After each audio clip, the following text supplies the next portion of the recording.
ನಮ್ಮೆಲ್ಲರನ್ನು ಕಾಡುವ ಪ್ರಶ್ನೆ ಇದು. ಅಳಿದ ಮೇಲೆ ಇಲ್ಲಿ ನಮ್ಮ ನೆನಪುಗಳು ಅರಳುತ್ತಿರಬೇಕಾದರೆ ಇರುವಾಗ ನಾವು ಸಾರವತ್ತಾಗಿರುವುದನ್ನೇ ಬಿತ್ತು ಹೋಗಿರಬೇಕು ಮತ್ತು ನಮ್ಮ ನಂತರವೂ ಅದನ್ನು ನಿರಂತರ ನೀರೆರೆದು ಪೋಷಿಸುವವರು ಬೇಕು.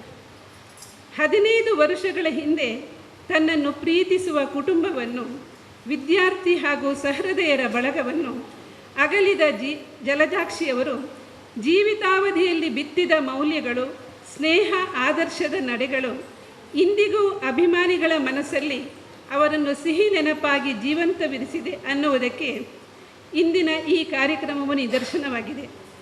ಕರಾವಳಿ ಲೇಖಕಿಯರ ಮತ್ತು ವಾಚಕಿಯರ ಸಂಘ ಮತ್ತು ಜಲಜಾಕ್ಷಿ ಸಂಸ್ಮರಣಾ ಪ್ರತಿಷ್ಠಾನ ಈ 2 ಕುಟುಂಬಗಳ ಸಹಯೋಗದೊಂದಿಗೆ ಆಯೋಜಿಸುತ್ತಿರುವ ಸಂಸ್ಮರಣಾ ಕಾರ್ಯಕ್ರಮ ಮತ್ತು ಅದರ ಒಂದು ಭಾಗವಾಗಿ ವಿದ್ಯಾರ್ಥಿಗಳಿಗೆ ಆಯೋಜಿಸಿದ ಕಥಾಸ್ಪರ್ಧೆಯ ಬಹುಮಾನ ವಿತರಣಾ ಕಾರ್ಯಕ್ರಮಕ್ಕೆ ಆಗಮಿಸಿದವರೆಲ್ಲರಿಗೂ ವಂದಿಸುತ್ತಾ, ಜಲಜಾಕ್ಷಿ ಸಂಸ್ಮರಣಾ ಪ್ರತಿಷ್ಠಾನದ ಅಧ್ಯಕ್ಷರಾದ ಡಾಕ್ಟರ್ ವಿ ಜಿ ಭಟ್, ಸಂಸ್ಮರಣೆ ಮಾಡಲಿರುವ ಸುಪ್ರಭಾ ಪಿ ರಾವ್ ಮತ್ತು ಅತಿಥಿಗಳಾದ ಡಾಕ್ಟರ್ ಸೋಮಣ್ಣ, ತೀರ್ಪುಗಾರರ ಅನಿಸಿಕೆಗಳನ್ನು ವ್ಯಕ್ತಪಡಿಸಲಿರುವ ದೇವಿಕಾ ನಾಗೇಶ್ ಇವರೆಲ್ಲರನ್ನು ಸಂಘದ ಅಧ್ಯಕ್ಷೆ ಶಕುಂತಳಾ ಶೆಟ್ಟಿಯವರು ಮತ್ತು ಉಪಾಧ್ಯಕ್ಷೆ ಡಾಕ್ಟರ್ ಅರುಣಾ ನಾಗರಾಜ್ ಅವರು ವೇದಿಕೆಗೆ ಬರಮಾಡಿಕೊಳ್ಳಬೇಕಾಗಿ ವಿನಂತಿ.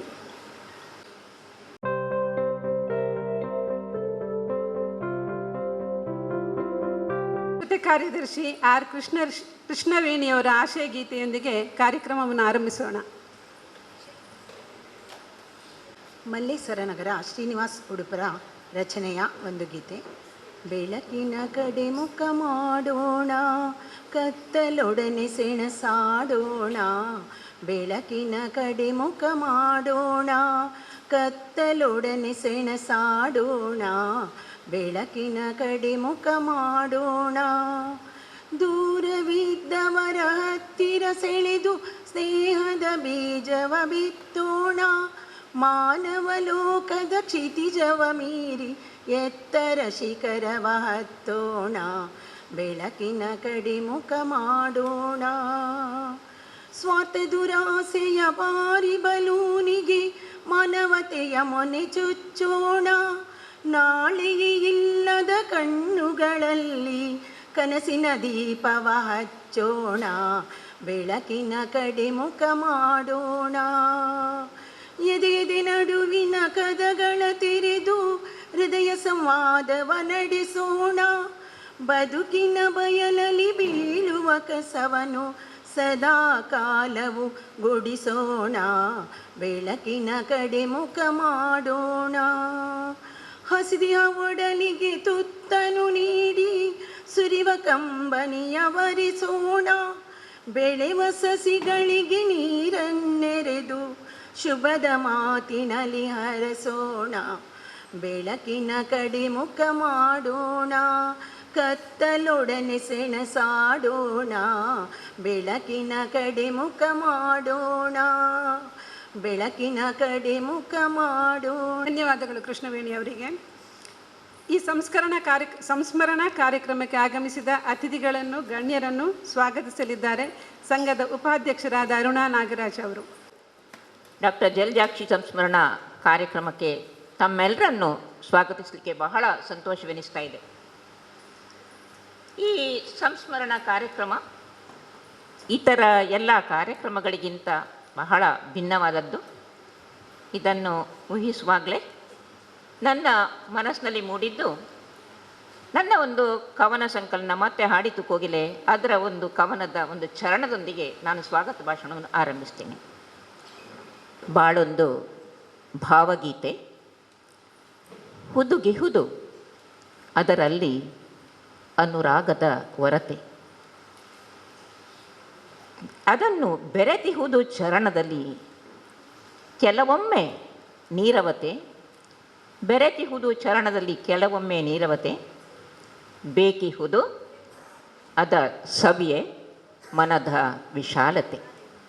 ನಾನು ಮೊದಲನೇದಾಗಿ ಇಂದಿನ ಈ ಜಲಜಾಕ್ಷಿ ಸಂಸ್ಮರಣಾ ಕಾರ್ಯಕ್ರಮದ ರೂವಾರಿ ಹಾಗೂ ಬೆನ್ನೆಲುಬು ಡಾಕ್ಟರ್ ವಿ ಜಿ ಭಟ್ರವರನ್ನು ನಾನು ಈ ಕಾರ್ಯಕ್ರಮದ ಪರವಾಗಿ, ನಮ್ಮ ಸಂಘದ ಪರವಾಗಿ ಹೃತ್ಪೂರ್ವಕ ಸ್ವಾಗತವನ್ನು ಬಯಸ್ತೇನೆ.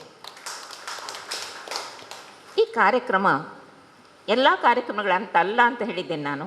ಯಾಕೆ ಹೇಳಿದೆ ಅಂತ ಹೇಳಿದರೆ, ಡಾಕ್ಟರ್ ವಿ ಜಿ ಭಟ್ರವರ ಮಡದಿ ಡಾಕ್ಟರ್ ಜಲಜಾಕ್ಷಿ ಅವರು ತೀರಿ ಹೋಗಿ ಸುಮಾರು 10-13ಕ್ಕಿಂತ ಹೆಚ್ಚು ವರ್ಷ ಸಂದವು.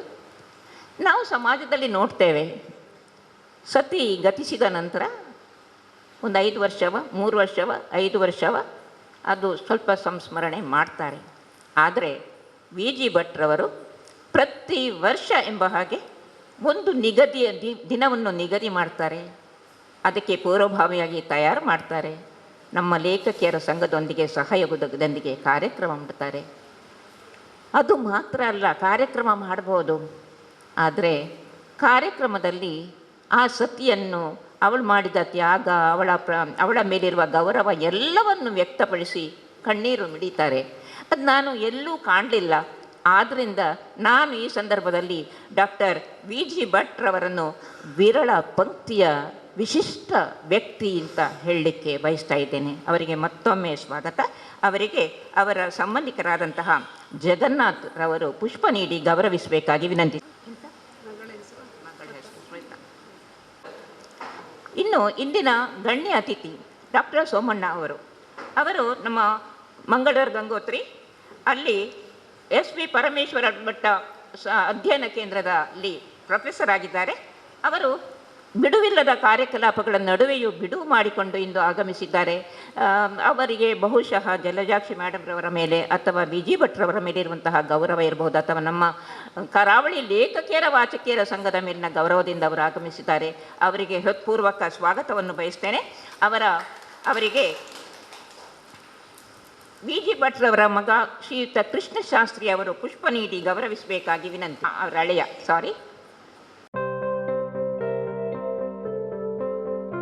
ಮಾಡಿದ್ದಾರೆ ಸಾಹಿತ್ಯದಲ್ಲಿ. ಅದರ ಜೊತೆಗೆ ಏನಂತ ಹೇಳಿದರೆ ಹಲವು ಕೃತಿಗಳನ್ನು ಬರೆದಿದ್ದಾರೆ. ಇನ್ನು ಮುಂದೆಯೂ ಇವರ ಸೇವಾ ಲಹರಿ ಮಹಾವಾರಿದಿಯಾಗಿ ಪ್ರವಹಿಸಲಿ, ನ ಭೂತೋ ನ ಭವಿಷ್ಯತಿ ಎಂಬಂತೆ ವಿರಾಜಿಸಲಿ ಅಂತ ನಾನು ಶುಭವನ್ನು ಕೋರ್ತೇನೆ. ಅವರಿಗೆ ಮತ್ತೊಮ್ಮೆ ಕೃತಜ್ಞತೆಗಳು. ಹಾಗೂ ಇನ್ನು ಇಂದಿನ ಕಾರ್ಯಕ್ರಮಕ್ಕೆ ಸುಪ್ರಭಾ ರಾವ್ ಇವರು ಪ್ರಗತಿಪರ ಉದ್ಯಮಿ, ಅವರು ಸಂಸ್ಮರಣೆಯನ್ನು ಮಾಡಲಿಕ್ಕೆ ಬಂದಿದ್ದಾರೆ. ಅವರಿಗೆ ನಾನು ಕಲೆವಾ ಸಂಘದ ಪರವಾಗಿ ಹೃತ್ಪೂರ್ವಕ ಸ್ವಾಗತವನ್ನು ಬಯಸ್ತೇನೆ. ನಮ್ಮ ಸಂಘದ ಹಿರಿಯೆ BM ರೋಹಿಣಿ ಮೇಡಮ್ ಅವರಿಗೆ ಪುಷ್ಪ ನೀಡಿ ಗೌರವಿಸಬೇಕಾಗಿ ವಿನಂತಿ. ಇಂದಿನ ಕಾರ್ಯಕ್ರಮದ ಅಧ್ಯಕ್ಷ ಸ್ಥಾನವನ್ನು ವಹಿಸಿದಂತಹ ಶಕುಂತಲಾ ಬಿ ಶೆಟ್ಟಿ ಇವರು ಇಂದಿನ ಕಾರ್ಯಕ್ರಮದ ಅಧ್ಯಕ್ಷರು ಮಾತ್ರವಲ್ಲ, ನಮ್ಮ ಸಂಘದ ಅಧ್ಯಕ್ಷೆ ಸಹ. ಅವರನ್ನು ನೋಡಿದಾಗ ನನ್ನ ಮನಸ್ಸಿನಲ್ಲಿ ಮೂಡುವಂಥದ್ದು ಯಾವಾಗಲೂ ಬಿಚ್ಚು ಮನಸ್ಸಿನ ನಮ್ಮ ಅಧ್ಯಕ್ಷೆ. ಒಂದು ಗಂಗಾಧರ ಚಿತ್ತಾಲರು ಒಂದು ಕಡೆ ಹೀಗೆ ಹೇಳ್ತಾರೆ, ಈ ನೆಲವು ನಂದನವಾಗಲು ಏನು ಬೇಕು? ತಿಳಿವು ತುಂಬಿದ ಕಣ್ಣು, ಒಲವು ತುಂಬಿದ ಎದೆಯು, ಛಲವ ನರಿಯದ ಬದುಕು ಅಷ್ಟೇ ಸಾಕು.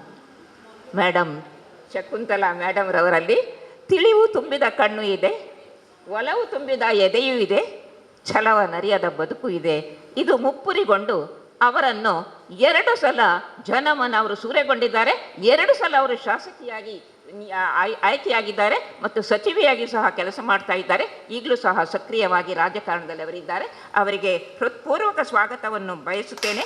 ಅವರಿಗೆ ನಮ್ಮ ಕೋಶಾಧ್ಯಕ್ಷೆ ಶರ್ಮಿಳಾ ಶೆಟ್ಟಿ ಅವರು ಪುಷ್ಪ ನೀಡಿ ಗೌರವಿಸಬೇಕಾಗಿದೆ. ಇನ್ನು ಈ ಒಂದು ಕಾರ್ಯಕ್ರಮಕ್ಕೆ ನಾವೊಂದು ಕಥಾ ಸ್ಪರ್ಧೆಯನ್ನಿಟ್ಟಿದ್ದೆವು. ಆ ಸ್ಪರ್ಧೆಗೆ ಹಲವು ಕಥೆಗಳು ಬಂದಿದ್ದವು. ಅವುಗಳನ್ನು ತೀರ್ಪುಗಾರರಾಗಿ ನಮ್ಮ ಶ್ರೀಮತಿ ದೇವಿಕಾ ನಾಗೇಶ್, ಡಾಕ್ಟರ್ ಜ್ಯೋತಿ ಚೇಳ್ಯಾರವರು ಹಾಗೂ ಶ್ರೀಯುತ ಮುಸ್ತಫಾ ಅವರು ಸಹಕರಿಸಿದರು. ಇವರು ದೇವಿಕಾ ನಾಗೇಶ್ರವರು ಮತ್ತೆ ಈ ತೀರ್ಪುಗಾರರ ಅನಿಸಿಕೆಯನ್ನು ಹೇಳಲಿಕ್ಕಿದ್ದಾರೆ. ಅವರಿಗೆ ನಾನು ಈ ಕಾರ್ಯಕ್ರಮದ ಪರವಾಗಿ ಹೃತ್ಪೂರ್ವಕ ಸ್ವಾಗತವನ್ನು ಬಯಸ್ತೇನೆ.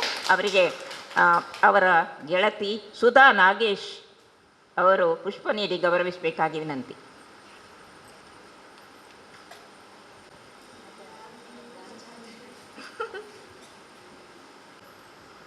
ಡಾಕ್ಟರ್ ಜ್ಯೋತಿ ಚೇಳ್ಯಾರವರು ತೀರ್ಪುಗಾರರಾಗಿ ಅವರು ಸಹಕರಿಸಿದ್ದಾರೆ. ಅವರಿಗೂ ಸಹ ನಾನು ಹೃತ್ಪೂರ್ವಕ ಸ್ವಾಗತವನ್ನು ಬಯಸ್ತೇನೆ. ಅವರಿಗೆ ಇವರು ನಮ್ಮ ವೇಣಿ ಸ್ವಾಗತವನ್ನು ಕೋರಬೇಕಾಗಿ ವಿನಂತಿಸ್ತೇನೆ.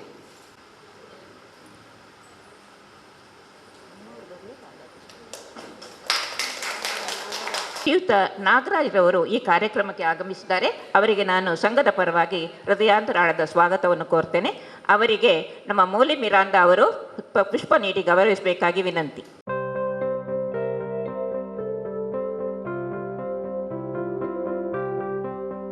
ಅವರ ಅನೇಕ ಮಂದಿ ಬಂಧುಗಳು ಬಂದಿದ್ದಾರೆ.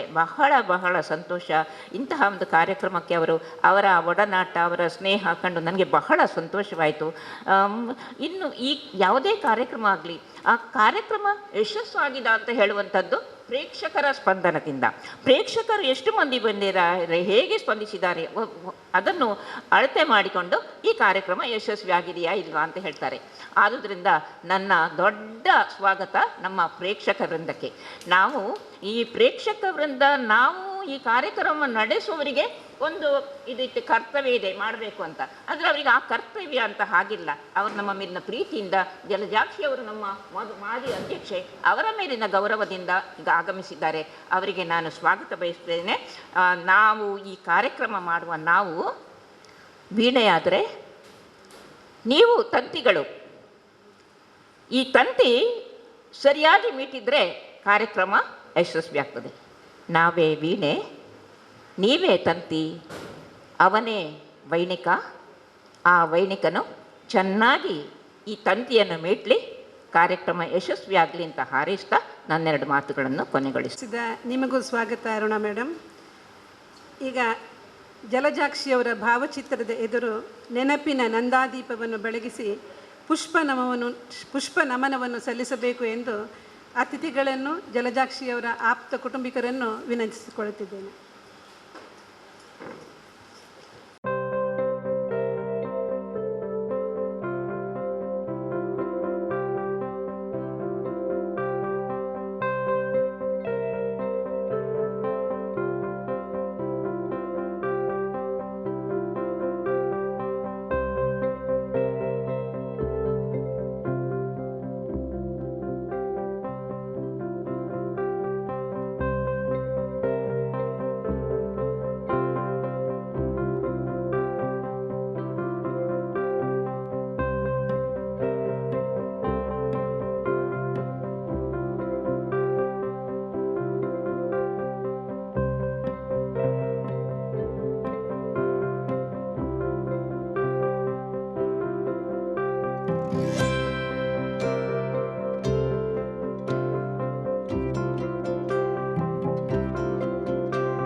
ನೆನಪಿನ ನಂದಾದೀಪವಾಗಿ ನಮ್ಮೆಲ್ಲರ ಮನಸ್ಸಿನಲ್ಲಿ ಉಳಿಯಲಿ ಎಂದು ಹಾರೈಸುತ್ತಾ, ಈಗ ಜಲಜಾಕ್ಷಿ ಸಂಸ್ಮರಣಾ ಪ್ರತಿಷ್ಠಾನದ ಅಧ್ಯಕ್ಷರಾದ ಡಾಕ್ಟರ್ ವಿ ಜಿ ಭಟ್ ಅವರಿಂದ ಪ್ರಾಸ್ತಾವಿಕವಾದ ಮಾತುಗಳು. ಈ ವೇದಿಕೆ ಹೊಸತಲ್ಲವಾದರೂ ಈ ವೇದಿಕೆಗೆ ಬಂದು ನಿಂತ ಕ್ಷಣ ನನ್ನ ಮಾತುಗಳಿಗೆ ಧ್ವನಿ ಸ್ವಲ್ಪ ಅರ್ಧದಲ್ಲೇ ಉಳಿಯುವಂತಾಗ್ತದೆ.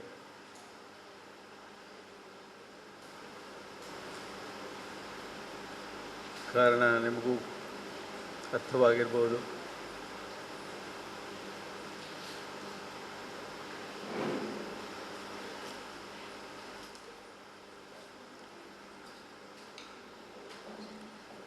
ಯಾವುದಾದರೂ ಅಮೂಲ್ಯವಾದ ವ್ಯಕ್ತಿಯಾಗಲಿ, ವಸ್ತುವಾಗಲಿ, ಸ್ಥಳವಾಗಲಿ,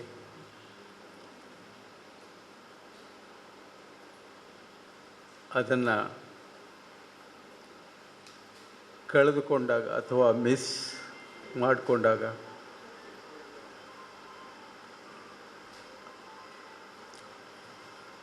ಆಗುವ ಆಂತರ್ಯದ ನೋವು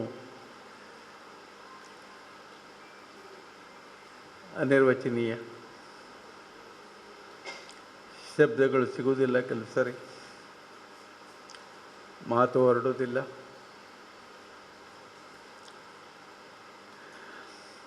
ಆದರೆ ಬದುಕು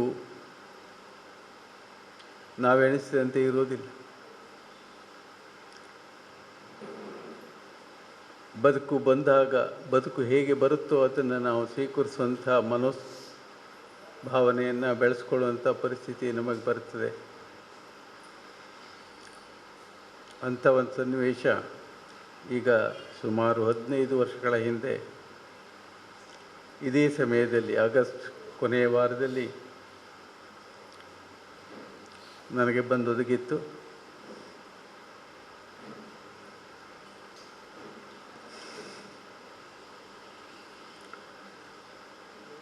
ನನ್ನ ಆಕೆಯನ್ನು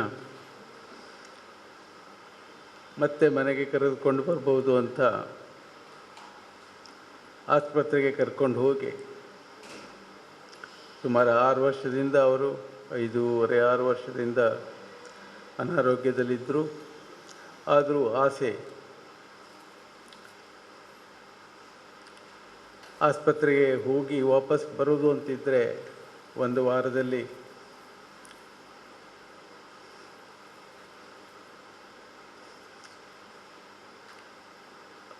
ಅವರನ್ನು ನಾನು ಬೀಳ್ಕೊಡ್ಬೇಕಾಯ್ತು.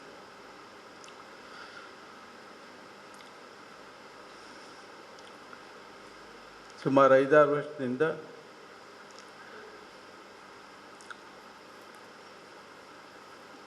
ಅವರ ಅನಾರೋಗ್ಯದಿಂದ ಹೊರಗಡೆ ತರಬೇಕು ಅಂತ ಎಷ್ಟು ಪ್ರಯತ್ನ ಪಟ್ಟರೂ ಆಗಲಿಲ್ಲ.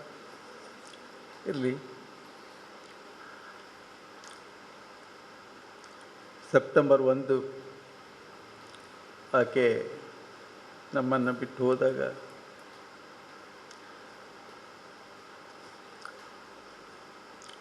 ನಾನು ಅಳಲಿಲ್ಲ. ಆಗ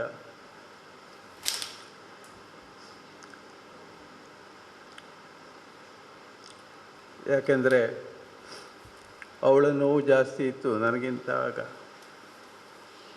ಆ ನೋವಿನಿಂದ ಮುಕ್ತಿ ಅವಳಿಗೆ ದೊರೆಯಿತು ಅಂತ ಒಂದು ಸಮಾಧಾನ ಇದ್ದರೆ, ತದನಂತರದಲ್ಲಿ ಆಕೆ ಇಲ್ಲ ಎಂಬ ಒಂದು ನೋವು ನನ್ನ ಕಾಡಲಿಕ್ಕೆ ಶುರು ಮಾಡಿತು.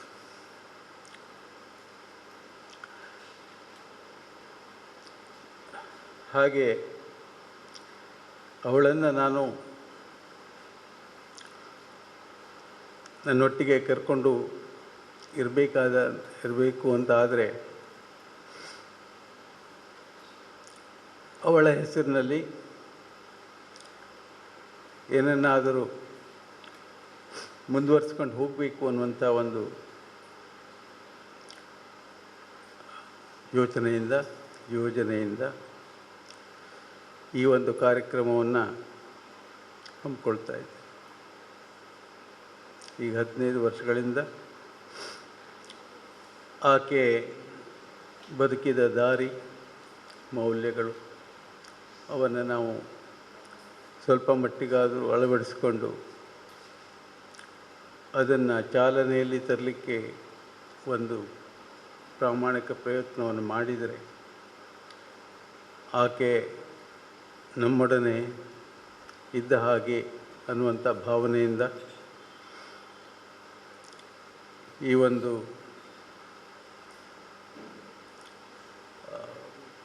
ಸಂಘಟನೆಯನ್ನು ಅಥವಾ ಈ ಒಂದು ಕಾರ್ಯಕ್ರಮವನ್ನು ಹಮ್ಮಿಕೊಳ್ತಾ ಬಂದಿದ್ದೆ. ಆಗ 2010ರಲ್ಲಿ 9ರಲ್ಲಿ ತೀರ್ಕೊಂಡಿತ್ತು. 10ನೇ ಇಸ್ವಿಯಿಂದ ಶುರು ಮಾಡಿದೆ. ಹೇಗೆ ಅವರನ್ನು ನಮ್ಮ ಜೊತೆಯಲ್ಲಿ ಇಟ್ಕೊಳ್ಳುವುದು ಅನ್ನುವಂಥ ಒಂದು ವಿಚಾರಕ್ಕೆ ಬಂದಾಗ ಅವರಿಗೆ ತುಂಬ ಆತ್ಮೀಯವಾಗಿದ್ದಂಥ ಅಥವಾ ತುಂಬ ಅವರು ಇಷ್ಟಪಡುವಂಥ ಒಂದು ಸಂಗತಿ ಅಂದರೆ ಕನ್ನಡದ ಸೇವೆ, ಕನ್ನಡದ ಪಾಠ, ಕನ್ನಡದಲ್ಲಿ ಲೇಖನ ಬರೆಯುವುದು, ಮತ್ತು ವಿದ್ಯಾರ್ಥಿಗಳೊಂದಿಗೆ ಅವರ ಒಡನಾಟ, ಅವರ ಪ್ರೀತಿ, ಅದಕ್ಕೆ ಒಂದು ರೂಪವನ್ನು ಕೊಡಬೇಕು ಅಂತ ಆದರೆ ಮಕ್ಕಳು ಕನ್ನಡದಲ್ಲಿ ಬರೆಯುವಂಥ ಒಂದು ಆಸಕ್ತಿಯನ್ನು ಜಾಸ್ತಿ ಮಾಡಿಕೊಳ್ಳಲಿ, ಮಕ್ಕಳು ಜಾಸ್ತಿ ಕನ್ನಡ ಸೇವೆಯನ್ನು ಮಾಡುವಂತೆ ಪ್ರೇರೇಪಣೆ ಆಗಲಿ ಅಂತ ಕನ್ನಡ ಸಾಹಿತ್ಯದ ಯಾವುದಾದ್ರೂ ಒಂದು ಪ್ರಕಾರ, ಹೆಚ್ಚಾಗಿ ಕತೆ, ಕವನ, ವಿಮರ್ಶೆ, ಪ್ರಬಂಧ ಮುಂತಾದವುಗಳಲ್ಲಿ ಸ್ಪರ್ಧೆಯನ್ನು ಏರ್ಪಡಿಸಿ ಈ ಒಂದು ಕಾರ್ಯಕ್ರಮವನ್ನು ಹಮ್ಮಿಕೊಳ್ತಾ ಬಂದಿದ್ದೇನೆ. ಹಾಗೆ ಈ ವರ್ಷ ಕೂಡ ಕಥಾ ಸ್ಪರ್ಧೆಯನ್ನು ಇಟ್ಕೊಂಡಿದ್ದು, ಇದಕ್ಕೆ ಬೇಕಾದ ತಯಾರಿಗಳನ್ನೆಲ್ಲ ಸಾಮಾನ್ಯವಾಗಿ ನಾನು ಮಾಡಿಕೊಳ್ತೇನೆ. ಈ ಕೊನೆಯ ಘಟ್ಟದಲ್ಲಿ ಕರಾವಳಿ ಲೇಖಕಿಯರ ವಾಚಕಿಯರ ಸಂಘದ ಒಂದು ಆಶ್ರಯದಲ್ಲಿ, ಅವರ ಸಹಭಾಗಿತ್ವದಲ್ಲಿ ಈ ಕಾರ್ಯಕ್ರಮವನ್ನು ಇವತ್ತು ನಡೆಸ್ತಾ ಇದ್ದೇವೆ. ನೀವು ಇಲ್ಲಿ ನೋಡ್ತಾ ಇರ್ಬೋದು, 3ನೇ ಫೋಟೋ ಕಾಣ್ತದೆ ನಿಮಗೆ.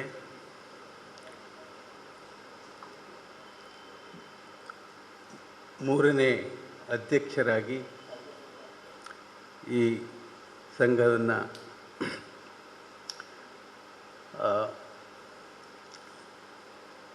ಅವರು ಆಗ ಸ್ವಲ್ಪ ನಡೆಸ್ತಾ ಇದ್ದರು. ಅವರು ನನಗೆ ಬಳುವಳಿ ಕೊಟ್ಟ ದೊಡ್ಡ ಬಳಗ ಅಂದರೆ ಕರಾವಳಿ ಬಳಗ. ಕರಾವಳಿ ಲೇಖಕಿಯರ ವಾಚಕಿಯರ ಸಂಘ ಒಂದು ದೊಡ್ಡ ಕುಟುಂಬ ಇದ್ದಂತೆ ನನಗೆ. ಅವರು ನನ್ನೆಲ್ಲ ಈ ಚಟುವಟಿಕೆಗಳಿಗೆ ಪ್ರೋತ್ಸಾಹ ಮಾಡ್ತಾರೆ, ತುಂಬ ಅಚ್ಚುಕಟ್ಟಾಗಿ ಮಾಡ್ತಾರೆ. ನೋಡಿ, ಇವರು ಯಶೋಧ ಮೋಹನ್ ಈ ವರ್ಷದ ಕಾರ್ಯದರ್ಶಿ. 1 ಗಂಟೆಗೆ ಬಂದು ಕೂತಿದ್ದಾರೆ. 2:30 ಕಾರ್ಯಕ್ರಮ ಆದರೆ 1 ಗಂಟೆಗೆ ಬಂದು ಕೂತು ಎಲ್ಲ ರೆಡಿ ಮಾಡ್ತಾ ಇದ್ದಾರೆ. ಅಂದರೆ ಅವರೊಬ್ಬರು ಅಂತಲ್ಲ, ಬೇರೆಯವರು ಎಲ್ಲ ಇದ್ದಾರೆ. ನಮ್ಮ ಈ ವರ್ಷದ ಅಧ್ಯಕ್ಷೆಯಾಗಿ ಶ್ರೀಮತಿ ಶಕುಂತಲಾ ಶೆಟ್ಟಿಯವರು, ಪುತ್ತೂರಿನವರು. ಅವರು ತುಂಬ ಆತ್ಮೀಯರು ಅನ್ನೋದು ಆಮೇಲೆ ಗೊತ್ತಾಯಿತು, ಮೊದಲು ಗೊತ್ತಿರಲಿಲ್ಲ.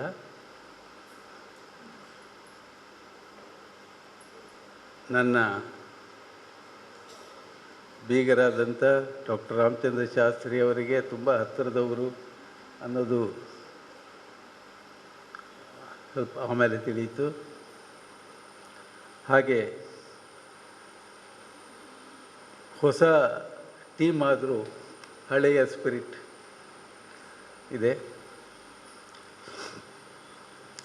ಹಾಗೆ ಈ ವರ್ಷದ ಕಾರ್ಯಕ್ರಮವನ್ನು ನಡೆಸ್ಕೊಡ್ಲಿಕ್ಕೆ ನಾನು ಈ ಸಭಾ ಕಾರ್ಯಕ್ರಮ ಆದ್ದರಿಂದ ಯಾರನ್ನಾದರೂ ಅತಿಥಿಯನ್ನಾಗಿ ಕರಿಬೇಕು ಅಂದಾಗ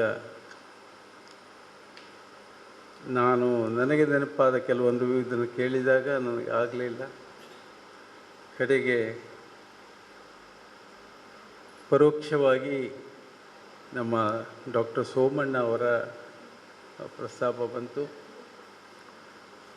ಡಾಕ್ಟರ್ ಸೋಮಣ್ಣ ಅವರನ್ನು ನಾನು ಕೇಳಿಕೊಂಡಾಗ ತಕ್ಷಣ ಒಪ್ಕೊಂಡ್ರು.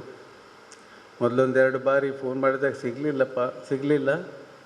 ಆಗ ಸ್ವಲ್ಪ ಆತಂಕ ಆಯಿತು ನನಗೆ, ಏನಪ್ಪ ಸಿಗಲ್ಲ, ಏನು ಮಾಡೋದು ಏನು ಅಂಥೇಳಿ. ಆಗ ಮತ್ತೆ ಅವರೇ ಫೋನ್ ಮಾಡಿದರು. ಆಮೇಲೆ ಇಲ್ಲ, ತಕ್ಷಣ ಬರ್ತೀನಿ, ನೀವು ಬೇರೆ ಏನು ಹೇಳಬೇಕಾಗಿಲ್ಲ ಅಂಥೇಳಿ. ಸೋಮಣ್ಣ ಅವರು ಕೂಡ ಜಲಜಾಕ್ಷಿಯ ಸಹೋದ್ಯೋಗಿ ಆಗಿದ್ದರು ಹಿಂದೆ.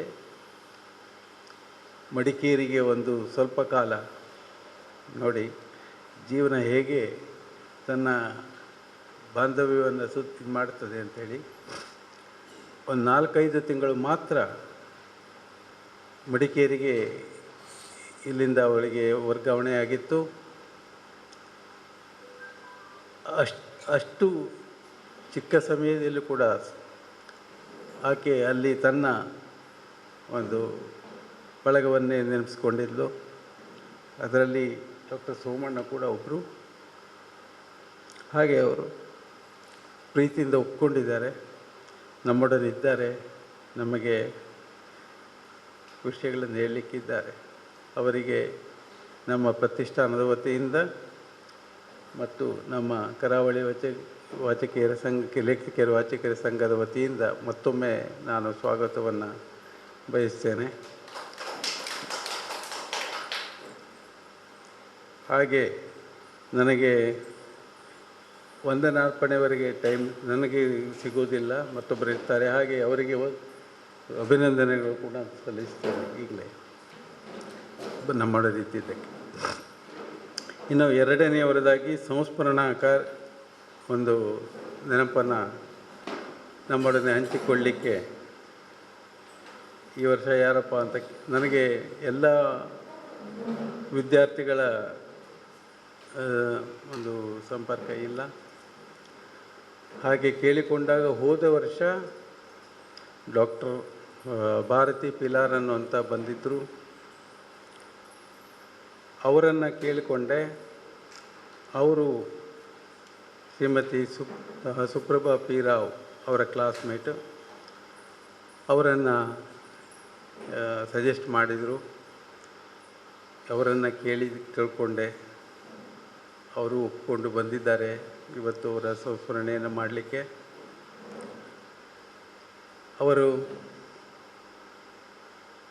ಅವರನ್ನು ನಾನು ಮೊದಲು ನೋಡಿರಲಿಲ್ಲ. ಅವರು ಇಲ್ಲಿ ಬಂದು ಸಭೆಯಲ್ಲಿ ಕೂತಿದ್ದಾರೆ, ನನಗೆ ಪರಿಚಯ ಇಲ್ಲ. ಅವ್ರು ಬಂದಿದ್ದಾರಾ ಅಂತ ನಮ್ಮ ಅಧ್ಯಕ್ಷರು ಕೇಳಿದರು. ಇಲ್ಲ ತಡೀರಿ, ಅವ್ರಿಗೆ ಫೋನ್ ಮಾಡ್ತೇನೆ ಅಂತ. ಫೋನ್ ನೋಡಿದ್ರೆ ಇಲ್ಲೇ ರಿಸೀವ್ ಮಾಡ್ತಾ ಇದ್ದಾರೆ. ಓಹೋ ಇದೇನಪ್ಪ, ಎದುರಿಗೆ ಇದ್ದರು ಮತ್ತೆ ಫೋನ್ ಮಾಡೋ ಪರಿಸ್ಥಿತಿ ಬಂತಲ್ಲ ಅಂತ ಒಂದು ಭಾಸ ಆಯಿತು. ಆದರೂ ಮತ್ತೆ ಕ್ಷಮೆ ಕೇಳಿ ಅವರು ಬಂದರು. ಅವರು ನಮ್ಮೊಡನಿದ್ದಾರೆ. ಅವರಿಗೆ ಪ್ರತಿಷ್ಠಾನದ ವತಿಯಿಂದ ಹಾಗೂ ಕಲೆವಾ ಸಂಘದ ವತಿಯಿಂದ ಸ್ವಾಗತವನ್ನು ಬಯಸ್ತೇನೆ.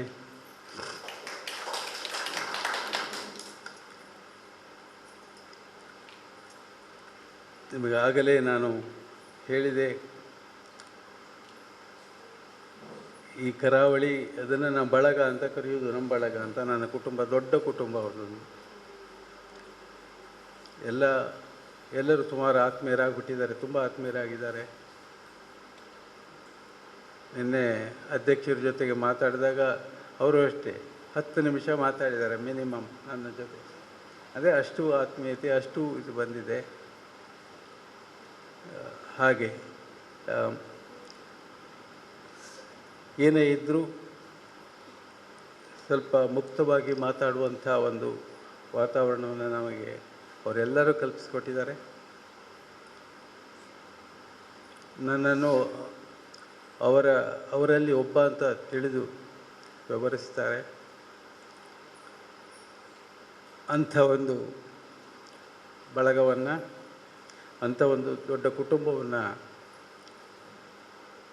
ನನಗೆ ಕೊಟ್ಟಿದ್ದು ನನ್ನಕ್ಕೆ ಜಲಜಾಕ್ಷಿ ಅಂತ ಹೇಳಲಿಕ್ಕೆ ಹೆಮ್ಮೆ ಪಡ್ತೇನೆ.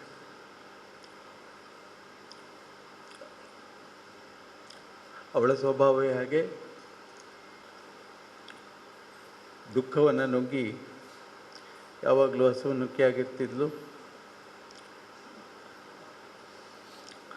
ಅಂಥವರ ಒಂದು ನೆನಪು ಸದಾ ಇರಲಿ ಅಂತ ನಾನು ಬಯಸ್ತಾ ಇರ್ತೇನೆ. ಇನ್ನು ಮಕ್ಕಳಿಗೆ ಈ ವರ್ಷ ಕಥೆಗಳನ್ನು 58 ಕಥೆಗಳು ಬಂದಿದ್ದು, 58 ಮಕ್ಕಳು ಬರ್ತಿದ್ರು. ಅದಕ್ಕೆ ಪ್ರತಿ ವರ್ಷ ನಾನು ಮೊದಲೆಲ್ಲ ಏನು ಮಾಡ್ತಾಯಿದ್ದೆ ಅಂದರೆ ಪೋಸ್ಟಲ್ಲಿ ಕಳಿಸ್ತಾ ಇದ್ದೆ ಪ್ರಕಟಣೆಯನ್ನು. ಈಗ ಇಮೇಲಲ್ಲಿ ಕಳಿಸ್ತಾ ಇದ್ದೀನಿ.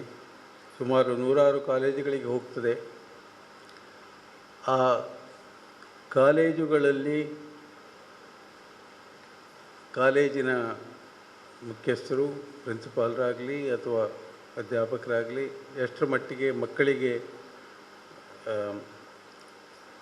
ಪಬ್ಲಿಸಿಟಿ ಅಥವಾ ಅದನ್ನು ತಲುಪಿಸ್ತಾರೆ ಅನ್ನುವಂಥದ್ದು ನನಗೆ ಗೊತ್ತಿಲ್ಲ.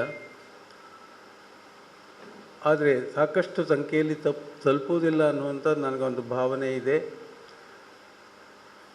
ನಾನು ಮಕ್ಕಳಿಗೆ ಇದೇ ಮಕ್ಕಳು ಮುಂದಿನ ವರ್ಷವೂ ಅದೇ ಕಾಲೇಜಿನಲ್ಲಿ ಇರ್ಬೋದು, ಮತ್ತು ಅವರ ಫ್ರೆಂಡ್ ಸರ್ಕಲ್ ಇರ್ಬೋದು, ಅವರಿಗೆಲ್ಲರಿಗೆ ಹೇಳಿ ಅವರ ಕಾಲೇಜಿನಲ್ಲಿ ಇದಕ್ಕೆ ಜಾಸ್ತಿಯ ಹೆಚ್ಚಿನ ಪಬ್ಲಿಸಿಟಿ ಕೊಡುವಂಥ ಒಂದು ವ್ಯವಸ್ಥೆ ಆಗಬೇಕು ಅನ್ನೋದು ನನ್ನದು ವಿದ್ಯಾರ್ಥಿ ಬಳಗದಲ್ಲಿ ನನ್ನ ಒಂದು ವಿನಂತಿ.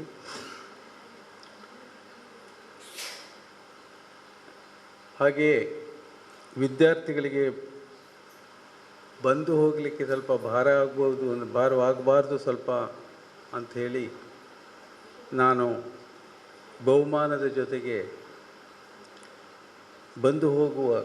ಒಬ್ಬರಿಗೆ ಬಂದು ಹೋಗುವ ಖರ್ಚನ್ನು ಕೂಡ ನಾನು ಕೊಡ್ತಾ ಇರ್ತೇನೆ, ಅವರಿಗೆ ತೊಂದರೆ ಆಗಬಾರ್ದು ಅನ್ನುವಂಥ ಉದ್ದೇಶದಿಂದ. ಹಾಗೆ ಈ ವರ್ಷ ಒಂದು ಹ್ಯಾಟ್ರಿಕ್ ಬಹುಮಾನ ಪಡೆದಂಥ ಒಂದು ವ್ಯಕ್ತಿ ಬರಬೇಕಾಗಿತ್ತು. ಈಗ ಅಷ್ಟೇ ನಾನು ಸ್ವಲ್ಪ ಹೊತ್ತಿನ ಹಿಂದೆ ಫೋನ್ ಮಾಡಿದ್ದೆ, ನಾನು ಬೆಂಗಳೂರಿನಲ್ಲಿದ್ದೀನಿ, ನನ್ನ ಸ್ನೇಹಿತ ಬರ್ತಾನೆ ಅಂತ ಹೇಳಿದ್ದ, ಸಂಜಯ್ ಚಿತ್ರದುರ್ಗ ಅಂತೇಳಿ. ಅವನ ಯಾರೋ ಫ್ರೆಂಡ್ಸ್ ಕಳಿಸ್ಕೊಟ್ಟಿದ್ದಾನಂತೆ. ಹೋದ ವರ್ಷನೂ ಕೂಡ ನಾನು ಬರೋಕ್ಕಾಗಲ್ಲ, ನಾನು ಫ್ರೆಂಡಿಗೆ ಕಳಿಸ್ತೀನಿ ಅಂತೇಳಿ ಫ್ರೆಂಡನ್ನು ಕೊನೆಗೆ ಬರಲಿಲ್ಲ. ಬಟ್ ಈ ವರ್ಷ ಫ್ರೆಂಡ್ ಬಂದಿದ್ದಾನೆ ಅಂತ ಕಾಣ್ತದೆ.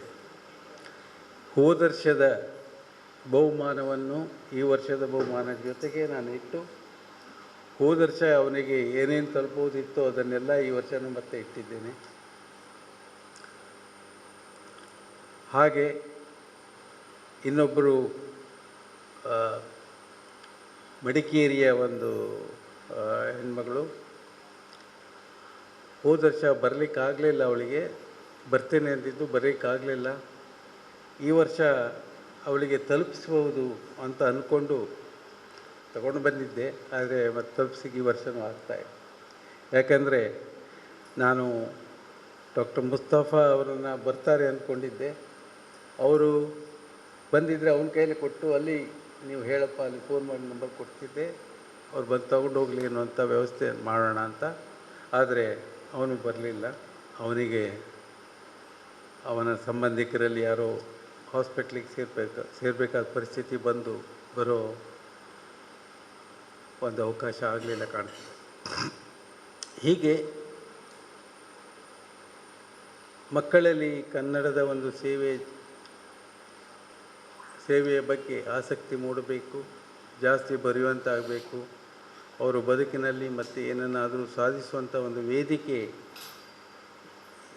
ಅವರಿಗೆ ಸಿಗಬೇಕು ಅನ್ನುವಂಥ ಒಂದು ದೃಷ್ಟಿಯಿಂದ ಇದನ್ನು ನಡೆಸ್ಕೊಂಡು ಬರ್ತಾ ಇದ್ದೇನೆ. ನಮಗೆ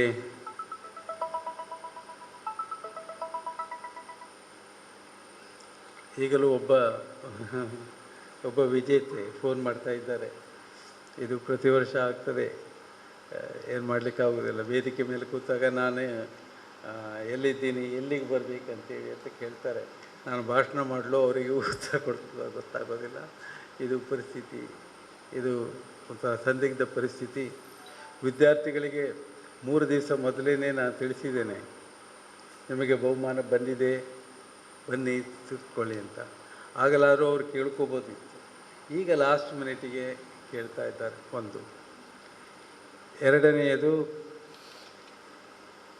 ನಿನ್ನೆ ಎಲ್ಲ ಕೆಲವು ಯಾರಿಗೆ ಇದು ಬರಲಿಲ್ವೋ, ಬಹುಮಾನ ಬರಲಿಲ್ವೋ, ಯಾರು ವಿಜೇತರಾಗಲಿಲ್ವೋ ಅವರಿಗೆ ಒಂದು ಸಂಕ್ಷಿಪ್ತ ಒಂದು ಸಂದೇಶವನ್ನು ಕಳಿಸಿದೆ. ಏನೆಂದರೆ, ನೀವು ಭಾಗವಹಿಸಿದ್ದಕ್ಕೆ ಧನ್ಯವಾದಗಳು. ನಿಮಗೆ ವಿಜೇತರಾದವರಿಗೆ ಸಂದೇಶ ಕಳಿಸಿದೆ. ನಿಮಗೆ ಮುಂದೆ ಯಶಸ್ಸು ದೊರೆಯಲಿ ಎಂದು ನಾನು ಇದು ಹಾರೈಸುತ್ತೇನೆ ಅಂತ ಕಳಿಸಿದ್ದೇನೆ. ಆಗ ಒಂದೆರಡು ನನಗೆ ಬಂದ ಪ್ರತಿಕ್ರಿಯೆ, ಸರ್ ನನಗೆ ಯಾವ ಪ್ರೈಸ್ ಬಂದಿದೆ,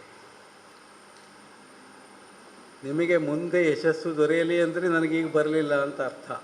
ಅಷ್ಟು ನಾನು ಬರೆಯುವಾಗ ನನ್ನ ಶಬ್ದಗಳನ್ನು ತೂಕ ಮಾಡಿ ಬಳಸ್ತೇನೆ, ಪ್ರಿಸೈಸ್ ಅಂತ. ಹಾಗೆ ಅದನ್ನು ಓದಿದರೆ ಗೊತ್ತಾಗುತ್ತೆ. ಹಿಂದೆ ಅದೇ ಥರ ಮತ್ತೊಬ್ಬರು ಯಾರು ಕೇಳಿದ್ದು, ಅದಕ್ಕೆ ನೀವು ಅದನ್ನು ನೋಟಿಫಿಕೇಷನ್ ಓದಿ, ಆಗ ನಿಮಗೆ ಅರ್ಥ ಆಗುತ್ತೆ. ಸರಿ ಸರ್. ಹೀಗೆ ಮಕ್ಕಳು ಸ್ವಲ್ಪ ಅದು ಗೊತ್ತಿಲ್ಲ ನನಗೆ, ಅದು ಉದ್ಯೋಗ ನಾನು ಹಾಗೆ ಇದ್ದೇನೋ ಹಿಂದೆ, ಮಕ್ಕಳು ಹಾಗೆ ಇದ್ದಿರ್ಬೋದು. ಬಟ್ ತುಂಬ ಜನ ಚೆನ್ನಾಗಿ ಬರೆಯುವಂಥ ಇವರಿದ್ದಾರೆ, ಮಕ್ಕಳಿದ್ದಾರೆ. ಅವರಿಗೆ ಪ್ರೋತ್ಸಾಹ ಸಿಗಲಿ ಅಂತ ಹಾರೈಸ್ತಾ, ನನಗೆ ಪ್ರತಿ ವರ್ಷ ಈ ಒಂದು ವೇದಿಕೆಯನ್ನು ತುಂಬ ಅಚ್ಚುಕಟ್ಟಾಗಿ, ಈ ಒಂದು ಸಮಾರಂಭವನ್ನು ತುಂಬ ಸೊಗಸಾಗಿ ನಡೆಸಿಕೊಂಡು ಮಾಡಿಕೊಟ್ಟು ನನಗೆ ಪ್ರೋತ್ಸಾಹ ನೀಡ್ತಿರುವಂಥ ನನ್ನ ಕರಾವಳಿ ಸದಸ್ಯರೆಲ್ಲರಿಗೆ ನನ್ನ ವಂದನೆಗಳನ್ನು ಹೇಳ್ತಾ, ನನ್ನ ಒಂದು ಋಣವನ್ನು ಹೇಗೆ ತೀರಿಸಬೇಕು ಗೊತ್ತಿಲ್ಲ. ನಾನು ನನ್ನ ಅವ್ರ ಋಣವನ್ನು ಹೇಗೆ ತೀರಿಸೋದು ಗೊತ್ತಿಲ್ಲ. ಅವರಿಗೆ ಮತ್ತೊಮ್ಮೆ ವಂದಿಸಿ, ನನ್ನ ಹೆಸರನ್ನು ಹೇಳಲಿಕ್ಕೆ ಮರ್ತಿದ್ರೆ ದಯವಿಟ್ಟು ಕ್ಷಮಿಸಿ. ಭಾವನೆಗಳ ಒತ್ತಡದಲ್ಲಿ ಹಾಗಾಗ್ಬಿಡ್ತದೆ. ಹೇಳಬೇಕು ಅನ್ನೋದು ಹೇಳಲಿಕ್ಕಾಗೋದಿಲ್ಲ, ಹೇಳಬಾರದು ಅದು ಬಂದುಬಿಡುತ್ತೆ ಒಂದೊಂದು ಸಾರಿ. ಆದ್ದರಿಂದ ನನ್ನ ಅಚಾತುರ್ಯಕ್ಕೆ ಏನಾದ್ರು ಅಚಾತುರ್ಯವಾಗಿದ್ದರೆ ಕ್ಷಮಿಸಿ ಅಂತ ಕೇಳಿಕೊಂಡು ನನ್ನ ಅಗಲಿದ ತಮ್ಮ ಪತ್ನಿಯ ನೆನಪುಗಳನ್ನು ಮತ್ತೊಮ್ಮೆ ತೇವಗೊಳಿಸಿ ಪ್ರಾಸ್ತಾವಿಕ ಮಾತುಗಳನ್ನಾಡಿದ ಡಾಕ್ಟರ್ ವಿ ಜಿ ಭಟ್ ಅವರಿಗೆ ವಂದನೆಗಳು.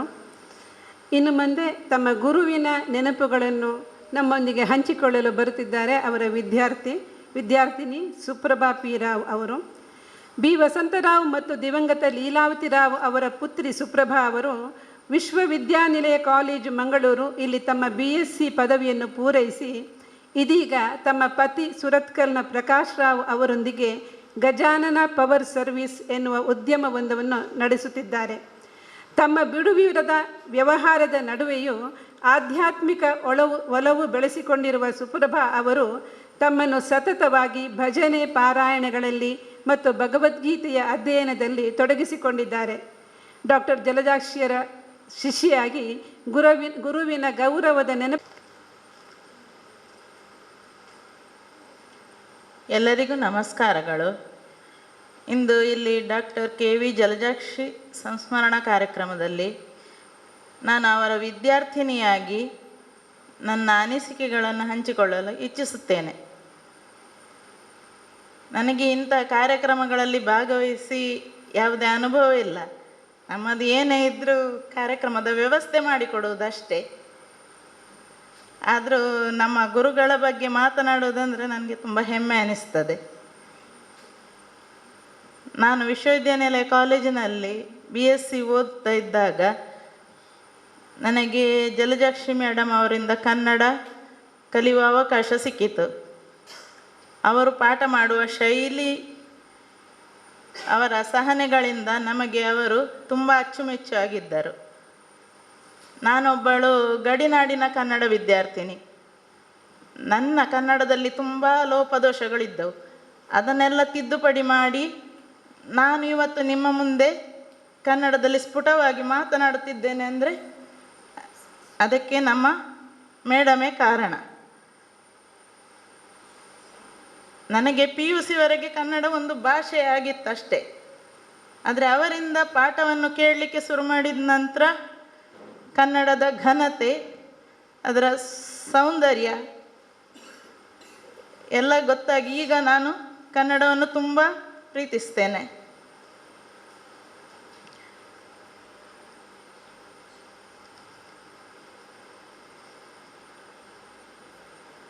ನಮಗೆ ಕನ್ನಡದ ಎಲ್ಲ ಪ್ರಾಧ್ಯಾಪಕರನ್ನು ಕಂಡರೂ ತುಂಬ ಇಷ್ಟ ಇತ್ತು. ಅದರಲ್ಲಿಯೂ ಜಲಜಾಕ್ಷಿ ಮೇಡಮ್ ಅಂದರೆ ಸ್ವಲ್ಪ ಗೌರವ ಜಾಸ್ತಿ. ಯಾಕೆಂದರೆ ಅವರದ್ದೊಂದು ಗಂಭೀರ ವ್ಯಕ್ತಿತ್ವ, ಕಟ್ಟುನಿಟ್ಟು ಅಂತ ಕಾಣಿಸ್ತದೆ, ಆದರೆ ಅವರು ಮಾತೃ ಹೃದಯದ ವಾತ್ಸಲ್ಯಮಯಿ ವ್ಯಕ್ತಿ. ಅವರಿಂದ ಪಾಠ ಕಲಿತ ಯಾರೂ ಅವರನ್ನು ಮರೆಯಲು ಯಾವತ್ತಿಗೂ ಸಾಧ್ಯವೇ ಇಲ್ಲ. ವಿದ್ಯಾರ್ಥಿ ಜೀವನದಲ್ಲಿ ಹಲವಾರು ಗುರುಗಳನ್ನು ನಾವು ಭೇಟಿಯಾಗುತ್ತೇವೆ. ಒಬ್ಬೊಬ್ಬರು ಒಂದೊಂದು ರೀತಿ ಇರುತ್ತಾರೆ. ಕೆಲವರು ದೊಡ್ಡ ವಿದ್ಯಾರ್ಥಿಗಳನ್ನು ಹೀಯಾಳಿಸ್ತಾರೆ, ಕೆಲವರು ಕಡೆಗಣಿಸ್ತಾರೆ. ಆದರೆ ಇವರು ಎಲ್ಲರ ಹಾಗಲ್ಲ. ಕಡಿಮೆ ಅಂಕ ಗಳಿಸಿದ ವಿದ್ಯಾರ್ಥಿಗಳನ್ನು ಅವರ ಕಡೆಗೆ ಹೆಚ್ಚಿನ ಗಮನವನ್ನು ಹರಿಸಿ ಅವರ ಸಮಸ್ಯೆಗಳನ್ನು ಪ್ರಾಮಾಣಿಕವಾಗಿ ಬಗೆಹರಿಸ್ತಿದ್ರು. ಹಾಗೆಯೇ ಹಣಕಾಸಿನ ಸಮಸ್ಯೆಯಿಂದ ಫೀಸು ಕಟ್ಟಲು ಸಾಧ್ಯವಾಗದ ಎಷ್ಟೋ ವಿದ್ಯಾರ್ಥಿಗಳಿಗೆ ತಾವೇ ಹಣ ಸಹಾಯ ಮಾಡುತ್ತಿದ್ದರು. ಹಾಗಾಗಿ ಎಲ್ಲ ವಿದ್ಯಾರ್ಥಿಗಳಿಗೆ ಅವರೆಂದರೆ ಒಂದು ಗೌರವ ಭಾವ.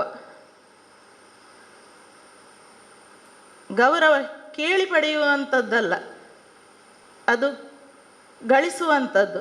ಅಂತಹ ಗೌರವಕ್ಕೆ ನಮ್ಮ ಜಲಜಾಕ್ಷಿ ಮೇಡಮ್ ಅವರು ಪಾತ್ರ ಆಗಿದ್ದರು. ಅವರಿಗೆ ಆಧ್ಯಾತ್ಮಿಕತೆಯಲ್ಲಿ ತುಂಬ ಒಲವಿತ್ತು. ಅವರು ಆ ಒಲವು ಇವತ್ತು ನನಗೆ ಭಗವದ್ಗೀತೆ ಹಾಗೆ ಭಜನೆ ಎಲ್ಲ ಕಲೀಲಿಕ್ಕೆ ಒಂದು ಮಾರ್ಗದರ್ಶನ ಆಯಿತು.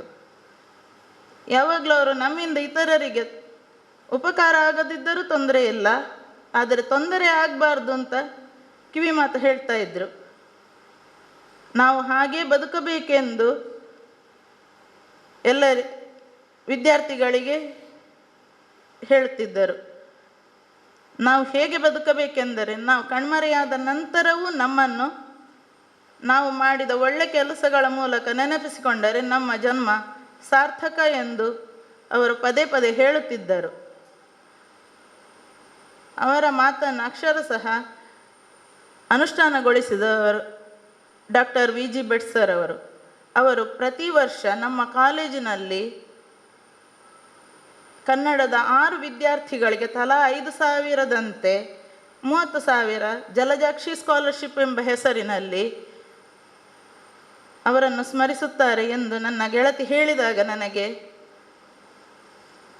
ತುಂಬ ಆನಂದವಾಯಿತು. ಹಾಗಾಗಿ ಕಾಲೇಜು ದಿನದಂದು ಪ್ರತಿ ವರ್ಷವೂ ನಮ್ಮ ಮೇಡಮ್ ಅವರನ್ನು ಸ್ಮರಿಸಲಾಗುತ್ತದೆ.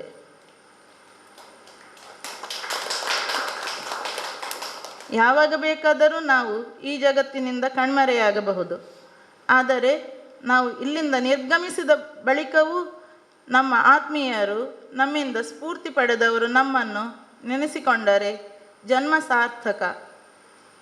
ಅಂತಹ ಒಂದು ಸಾರ್ಥಕತೆಯ ಬದುಕು ಕಂಡು ಎಲ್ಲರ ಅಂತರಂಗದಲ್ಲಿ ನೆಲೆಸಿರುವವರು ನಮ್ಮ ಜಲಜಾಕ್ಷಿ ಮೇಡಮ್ ಅವರು. ಅವರು ಇಂದು ನಮ್ಮ ಜೊತೆಯಲ್ಲಿ ಇಲ್ಲ, ಆದರೂ ಅವರಿಂದ ಪಾಠ ಕಲಿಯುವ ಅವಕಾಶ ನನಗೆ ಸಿಕ್ಕಿದ್ದು ನನ್ನ ಅದೃಷ್ಟ.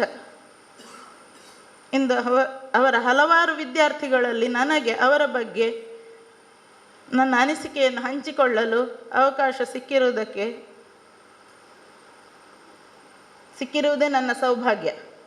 ಈ ಅವಕಾಶವನ್ನು ಮಾಡಿಕೊಟ್ಟ ನನ್ನ ಗೆಳತಿ ಡಾಕ್ಟರ್ ಭಾರತಿ ಪಿಲ್ಲಾರ್ ಮತ್ತು ಡಾಕ್ಟರ್ ವಿ.ಜಿ. ಭಟ್ ಸರ್ ಅವರಿಗೆ ನಾನು ಸದಾ ಋಣಿಯಾಗಿರುತ್ತೇನೆ ಎಂದು ಮೇಡಮ್ ಅವರ ಪಾದಗಳಿಗೆ ವಂದಿಸುತ್ತಾ ನನ್ನ ಮಾತನ್ನು ಮುಗಿಸುತ್ತೇನೆ.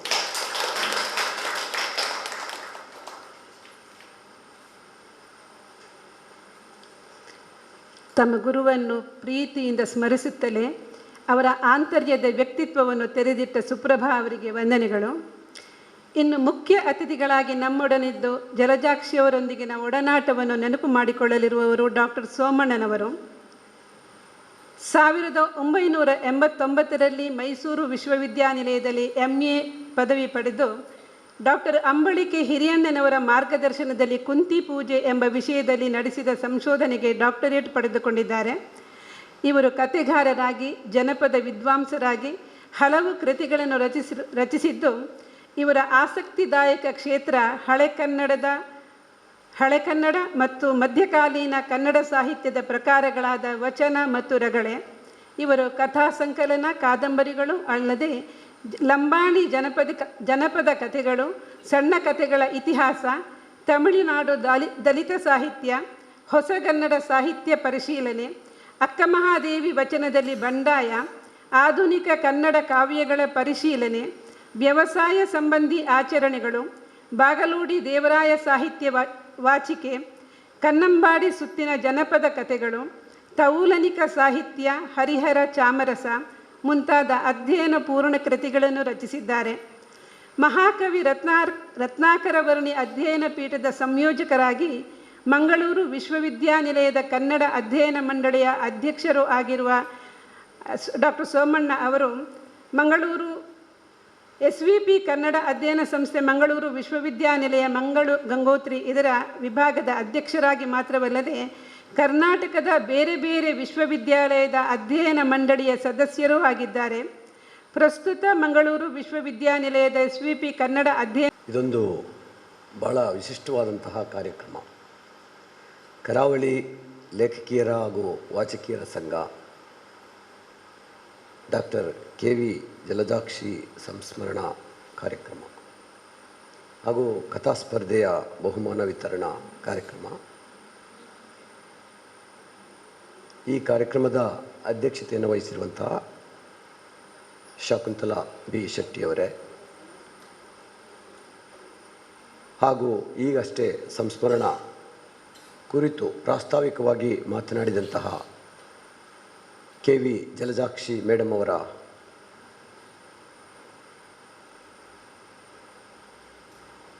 ಪತಿಯವರಾದಂತಹ ಭಟ್ಟರೇ ಹಾಗೂ ಅವರ ವಿದ್ಯಾರ್ಥಿಯಾದಂತಹ ಶ್ರೀಮತಿ ಸುಪ್ರಭಾ ರಾವ್ ಅವರೇ ಹಾಗೂ ತೀರ್ಪುಗಾರರಾಗಿ ಈ ಸ್ಪರ್ಧೆಯನ್ನು ನಡೆಸಿರುವಂತಹ ಎಲ್ಲ ತೀರ್ಪುಗಾರರೇ ಹಾಗೂ ತೀರ್ಪುಗಾರರಾಗಿ ಅನಿಸಿಕೆಯನ್ನು ಹೇಳಲಿರುವಂತಹ ದೇವಿಕಾ ನಾಗೇಶ್ ಅವರೇ ಹಾಗೂ ಇಲ್ಲಿ ಸೇರಿರುವಂತಹ ಎಲ್ಲ ಹಿರಿಯರೇ ಹಾಗೂ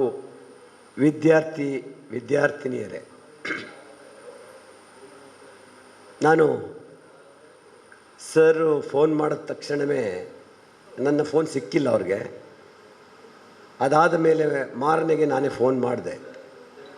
ಆಗ ನಾನು ಕೇಳಿದ ತಕ್ಷಣವೇ ಒಪ್ಪಿಕೊಳ್ಳೋದಕ್ಕೆ ಒಂದು ಬಹುಮುಖ್ಯವಾದಂಥ ಕಾರಣ ಅಂದರೆ ಮೇಡಮ್ ಅವರು ನನ್ನನ್ನು ಮಂಗಳೂರಿಗೆ ಬಂದಾಗ ನಾವು ವರ್ಷಕ್ಕೆ 2 ಬಾರಿ ಮಂಗಳೂರಿಗೆ ವ್ಯಾಲ್ಯೂಯೇಷನ್ಗೆ ಬರ್ತಾಯಿದ್ದು. ನಾನು 1996ರಿಂದ ನಾನು ವಿಶ್ವವಿದ್ಯಾನಿಲಯ ಕಾಲೇಜು ಮಡಿಕೇರಿಯಲ್ಲಿ ಅಧ್ಯಾಪಕನಾಗಿ ಕೆಲಸ ಮಾಡ್ತಾಯಿದ್ದೆ. ಮಂಗಳೂರು ವಿಶ್ವವಿದ್ಯಾನಿಲಯದ ವ್ಯಾಪ್ತಿಯ ಎಲ್ಲ ಕಾಲೇಜುಗಳ ಉಪನ್ಯಾಸಕರು ವ್ಯಾಲ್ಯೂಯೇಷನ್ಗೆ ಬರ್ತಾಯಿದ್ರು. ಆಗ ಬಂದಾಗ ನಮ್ಮ ವಿಶ್ವವಿದ್ಯಾನಿಲಯ ಕಾಲೇಜಿನಲ್ಲಿ ಮುಖ್ಯಸ್ಥರಾಗಿದ್ದವರು ಮೇಡಮ್ ಅವರು, ಜಲಜಾಕ್ಷಿ ಮೇಡಮ್ ಅವರು. ಅವರ ಜೊತೆಯಲ್ಲಿ ಭಾರತಿ ದೇವಿ, ಇನ್ನೊಂದು ಇಬ್ಬರು. ಹಾಗೆ ನಮ್ಮ ಎಲ್ಲ ಮಂಗಳೂರಿನ ಎಲ್ಲ ಅಧ್ಯಾಪಕರು ಸೇರಿ ಒಂದು ಕಾಲೇಜಿನಲ್ಲಿ, ಕೆನರಾ ಆಗ್ಬೋದು, ಅಲೋಸಿಯಸ್ಸು, ಬೇರೆ ಬೇರೆ, ಮತ್ತು ನಮ್ಮ ಕಾಲೇಜಲ್ಲಿ ವಿಶ್ವವಿದ್ಯಾನಿಲಯ ಕಾಲೇಜಲ್ಲಿ ಒಂದು 15 ದಿನ ನಾವು ವ್ಯಾಲ್ಯೂಯೇಷನ್ ಮಾಡ್ತಾಯಿದ್ವಿ. ನಮ್ಮ ಕಾಲೇಜು ಅಂತ ಕೂಡಲೇ ನಮ್ಮ ಮೇಡಮ್ಮು ನಮಗೆ ಅವರ ಒಂದು ಅಡಿಯಲ್ಲಿ ವ್ಯಾಲ್ಯೂಯೇಷನ್ ಮಾಡೋದು ನಮಗಿಷ್ಟ. ಬಹಳ ಗಂಭೀರ, ಬಹಳ ಸೌಮ್ಯ, ಮೆಲು ಧ್ವನಿ, ಯಾರ ಮೇಲೂ ಜೋರು ಮಾಡ್ತಾ ಇರಲಿಲ್ಲ. ನಮ್ಮ ವ್ಯಾಲ್ಯೂಯೇಷನ್ ಮಾಡುವಂತಹ ಮೇಡಮ್ಗಳಿಗೆ ಒಂದು 2-3 ಜನಕ್ಕೆ ಗೊತ್ತಿರ್ತದೆ, ಇಲ್ಲಿ ಬಂದಿರೋರಿಗೆ ಅಲ್ಲಿ ಏನೆಲ್ಲ ಮಾಡ್ತಾರೆ ಅವರು ಅಂತೇಳಿ. ಅಂತಹ ಹೊತ್ತಿನಲ್ಲಿ ನಾವು ದೂರದಿಂದ ಬಂದವರು, ಅಂದರೆ ಕೊಡಗಿನಿಂದ ಬಂದವರು. ನಮಗೆ ನಮ್ಮವರು ಅನ್ನುವಂಥವ್ರು ಯಾರೂ ಇಲ್ಲ, ನಮಗೆ ಗೊತ್ತಿರೋರು ಇವರು ಮಾತ್ರ, ಒಂದಿಬ್ಬರು. ನಮಗೆ ಇವರ ಒಂದು ಮಾರ್ಗದರ್ಶನದಲ್ಲಿ ಮೌಲ್ಯಮಾಪನ ಮಾಡಿದ್ರೆ ಒಳ್ಳೆಯದು ಅನ್ನುವಂಥದ್ದು ಒಂದು ಯೋಚನೆ. ಅಂತಹ ಹೊತ್ತಿನಲ್ಲಿ ಇವರ ಪರಿಚಯ ನಮಗೆ ಹೆಚ್ಚಾಯಿತು. ಅಲ್ಲಿಂದ 2002, 3, 4 ಅಷ್ಟರ ತನಕನೂ ನಾವು ಬಂದು ಹೋಗ್ತಾಯಿದ್ದೋ. ಅನಿರೀಕ್ಷಿತವಾಗಿ ಒಂದು ಬೆಳವಣಿಗೆ, ಮಂಗಳೂರಿನಲ್ಲಿ ಕಾಲೇಜಿನಲ್ಲಿದ್ದ 2 ಹಿರಿಯರನ್ನು ಮಡಿಕೇರಿಯಲ್ಲಿದ್ದಂತಹ 2 ಮಂಗಳೂರಿಗೆ ವರ್ಗಾವಣೆ ಆಗೋಯಿತು. ಅದರಲ್ಲಿ ಹೆಸರು ಸಿಕ್ಕಿದಂಥದ್ದು ನಮ್ಮ ಮೇಡಮ್ ಹಿರಿಯರು, ಅವರನ್ನು ತೆಗೆದು ನಮ್ಮ ಕಾಲೇಜಿಗೆ ಹಾಕಿದ್ರು. ನಾವು ಕೊನೆಯಲ್ಲಿದ್ದವರು, ನಮ್ಮ ಹೆಸರಿಲ್ಲ. ಇಲ್ಲಿಗೆ 2 ಬಂದರು, ಮತ್ತು ಮೇಡಮ್ಮ ಅಲ್ಲಿಗೆ ಬಂದರು.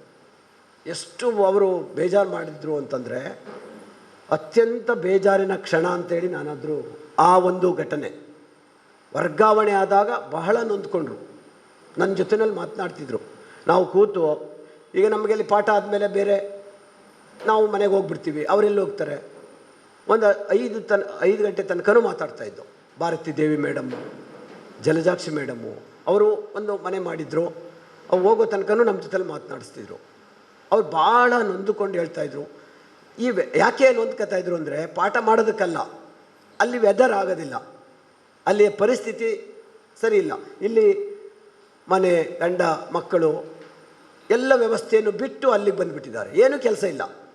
2 ಗಂಟೆ ಪಾಠ ಮಾಡಿದ್ಮೇಲೆ ಏನು ಮಾಡಬೇಕು, ಆತಂಕ. ಎಷ್ಟು ನೊಂದು ಮಾತನಾಡ್ತಿದ್ರು. ನಾವು ಸಮಾಧಾನ ಮಾಡ್ತಾಯಿದ್ದೆ. ನಾನು ಮತ್ತು ಇನ್ನೊಬ್ಬರು ಇದ್ದರು ಅಷ್ಟೇ. ನಾವು 2 ಇದ್ದೋ, ಇನ್ನಿಬ್ಬರು ಬಂದರು, 4 ಜನ.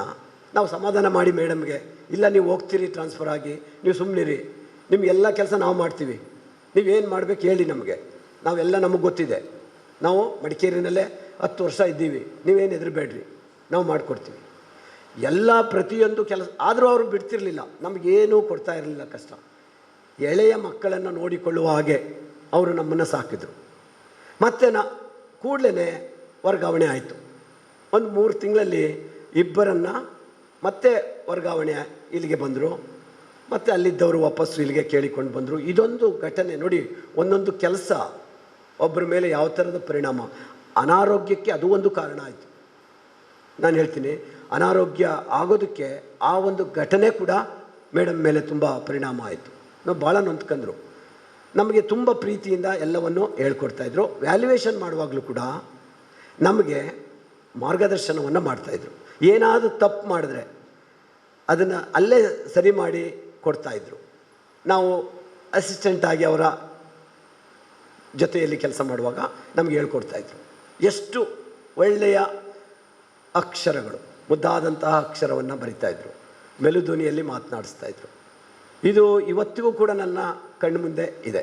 ಜಲಜಾಕ್ಷಿ ಮೇಡಮ್ ಅಂದ ತಕ್ಷಣವೇ ನನ್ನ ಕಣ್ಣು ಮುಂದೆ ಇದೆ. ಆ ಒಂದು ಗೌರವದಿಂದ ನಾನು ಈ ಕಾರ್ಯಕ್ರಮಕ್ಕೆ ಆಗಮಿಸಿದೆ. ಇದು ನನ್ನ ಮೊದಲನೆಯ ಒಂದು ಮಾತು. ಇನ್ನು 2ನೇದು, ಈ ಕಾರ್ಯಕ್ರಮದಲ್ಲಿ ಈಗ ಕಥಾಸ್ಪರ್ಧೆಯನ್ನು ಮಾಡಿದ್ದಾರೆ.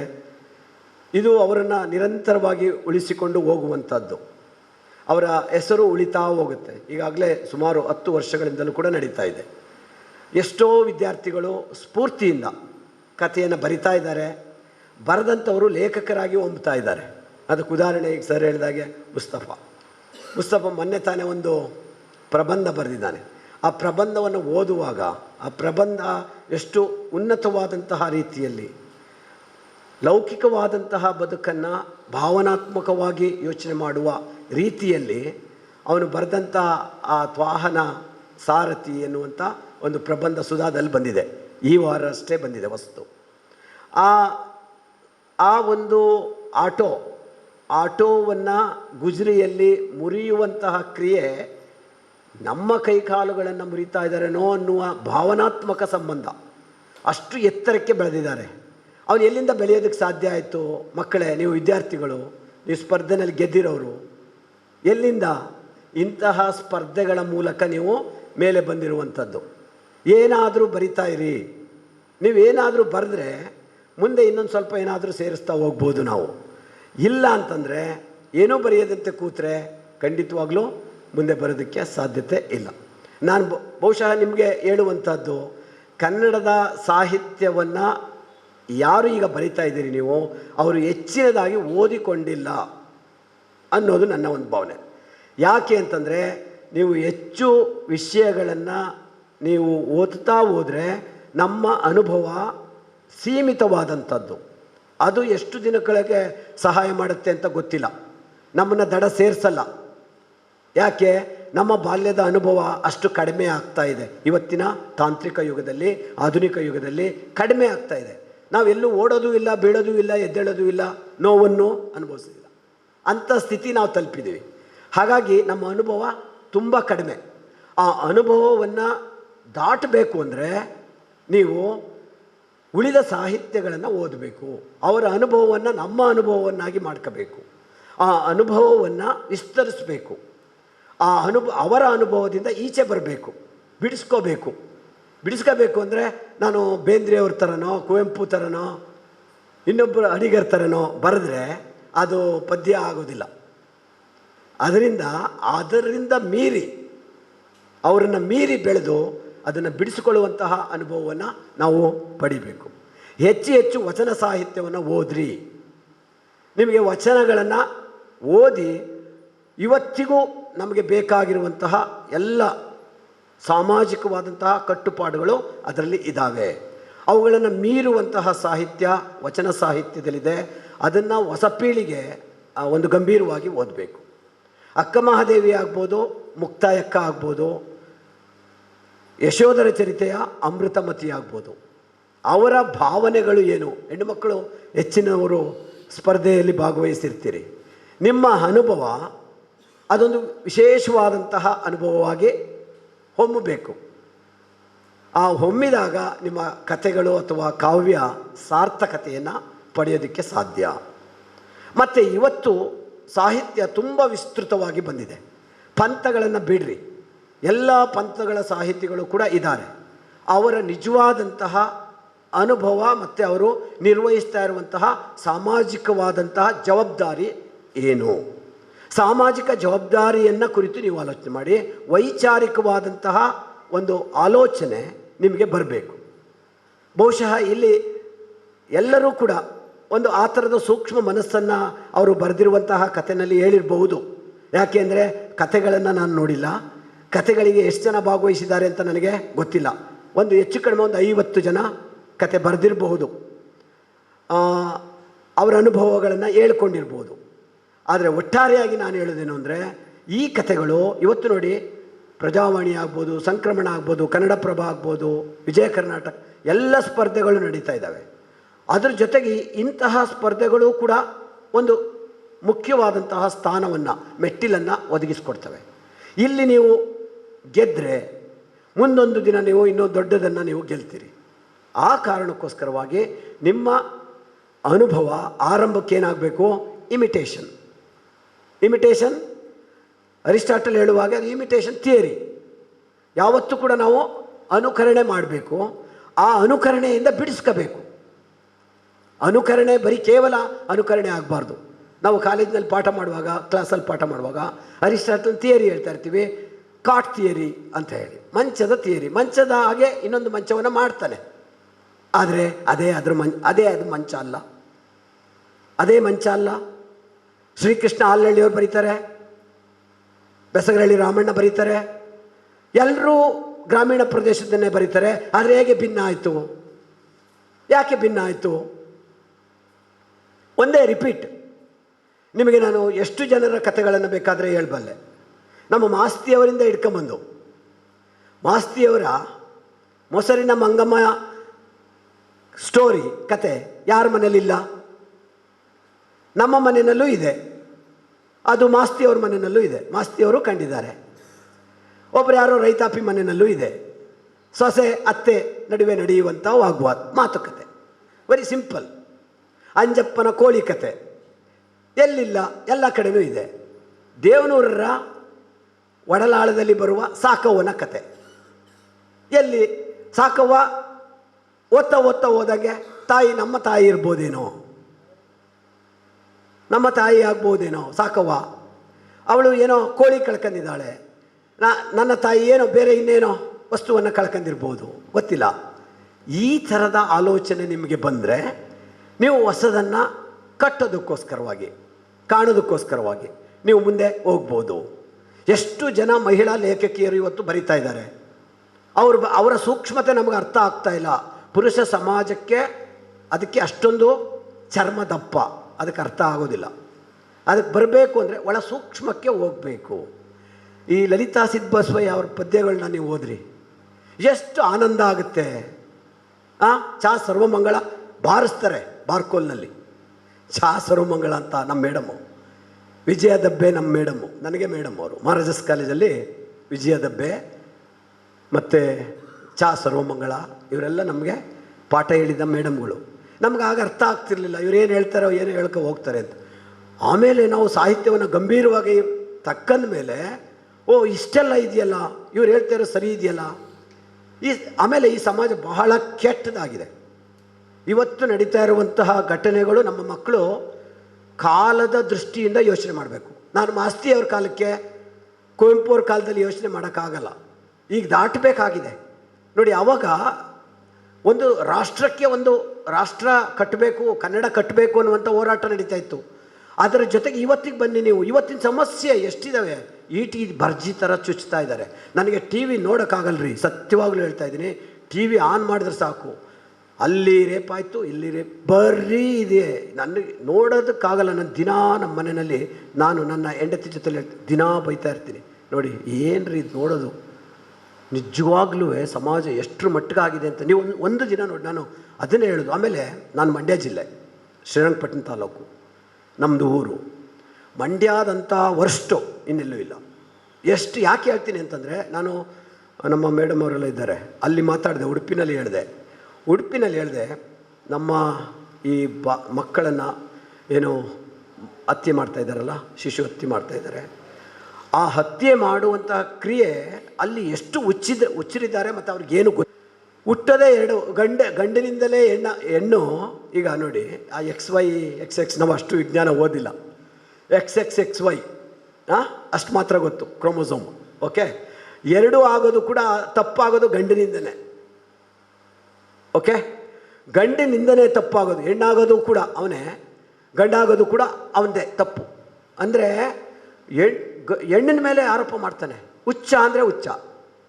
ಎಲ್ಲಿ ಯಾರು ಉತ್ತರ ಹೇಳೋದು? ಇವ್ರಿಗೆ ಹೆಂಗೆ ಒಂದು ಸ್ವಲ್ಪ ಸಾಹಿತ್ಯ ಕಲಿಸೋದು ಹೇಗೆ? ಓದೋದಕ್ಕೂ ಬರೋದಿಲ್ಲ, ಕಾಲೇಜು ಹೋಗೋದಿಲ್ಲ. ಎಂಥ ಕಷ್ಟ ನಮಗೆ ನೋಡಿ. ಅವ್ರಿಗೆಲ್ಲ ಪಾಠ ಹೇಳಬೇಕಾಗತ್ತೆ ನಾವು. ಈ ಹುಚ್ಚರಿಗೆ ಪಾಠ ಹೇಳೋಕ್ಕಾಗತ್ತಾ? ಇವ್ರನ್ನೆಲ್ಲರನ್ನೂ ಸೇರ್ಸೋಕ್ಕಾಗತ್ತಾ? ಹಿಂಗೆ ಸಮಾಜ ಕೆಟ್ಟೋಗಿದೆ. ಆಯಾ ಕಾಲಘಟ್ಟದ ಸ್ಥಿತಿಗಳನ್ನು ಕುರಿತು ಯೋಚನೆ ಮಾಡಿ ವಿದ್ಯಾರ್ಥಿಗಳು, ಕತೆ ಬರೆಯೋರು, ಕಾವ್ಯ ಕಟ್ಟೋರು, ನೀವು ಸೂಕ್ಷ್ಮತೆಗಳನ್ನು ಅರ್ಥ ಮಾಡಿ.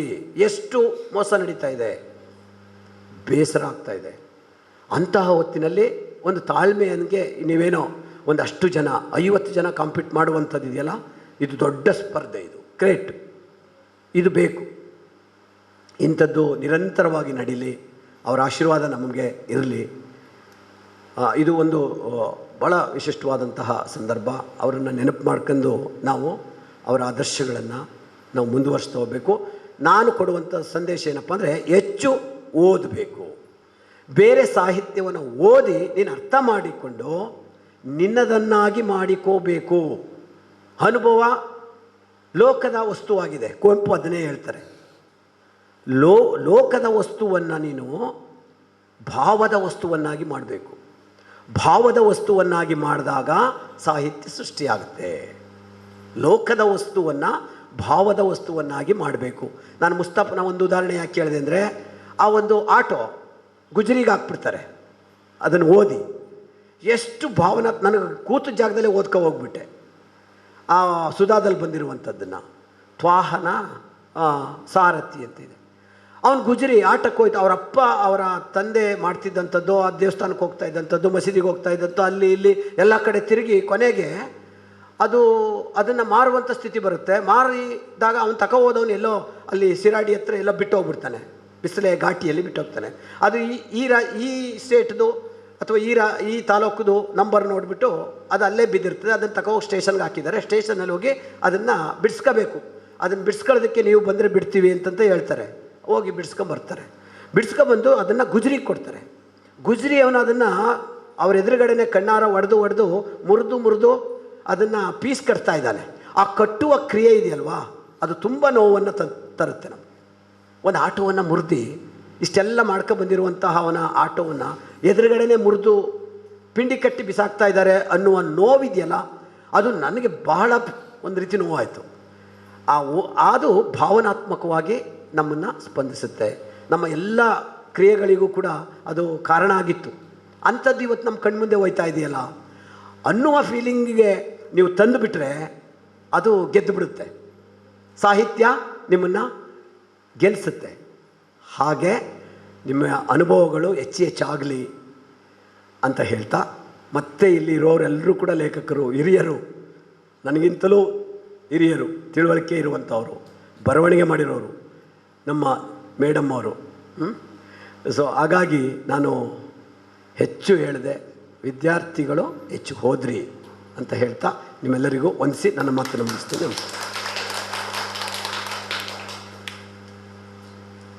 ಉದ್ಯೋಗದ ವಲಯದಲ್ಲಿ ತನ್ನ ಸಹೋದ್ಯೋಗಿಯ ಸಹಕಾರವನ್ನು ನೆನಪು ಮಾಡಿಕೊಳ್ಳುತ್ತಾ ಬಹುಶಃ ವಿದ್ಯಾರ್ಥಿಗಳಿಗೂ ಪ್ರೇರಣಾದಾಯಕ ನುಡಿಗಳನ್ನಾಡಿದ ಡಾಕ್ಟರ್ ಸೋಮಣ್ಣ ಅವರಿಗೆ ವಂದನೆಗಳು.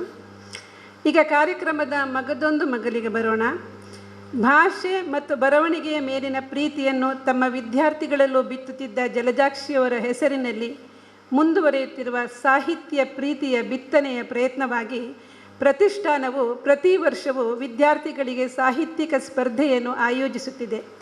ಈ ವರ್ಷ ಕಥಾ ಸ್ಪರ್ಧೆಯನ್ನು ಆಯೋಜಿಸಿದ್ದು, ಸ್ಪರ್ಧೆಗೆ ಬಂದ ಕಥೆಗಳನ್ನು, ಸಾಮಾನ್ಯವಾಗಿ ಕಥೆಗಳನ್ನು ಓದುವುದು ಬಹಳ ಸುಲಭ, ಆದರೆ ಅದನ್ನು ಮೌಲ್ಯಮಾಪನ ಮಾಡಿ ತೀರ್ಪು ಕೊಡುವುದು ಬಹಳ ಕಷ್ಟದ ಕೆಲಸ.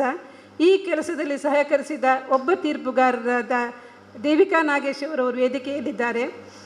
ದೇವಿಕಾ ನಾಗೇಶ್ ಅವರು ಸೃಜನಶೀಲ ಲೇಖಕಿಯಾಗಿ 3 ಕವನ ಸಂಕಲನ, 2 ಕಥಾ ಸಂಕಲನ, ಲೇಖನ ಸಂಕಲನಗಳನ್ನು ರಚಿಸಿದ್ದು.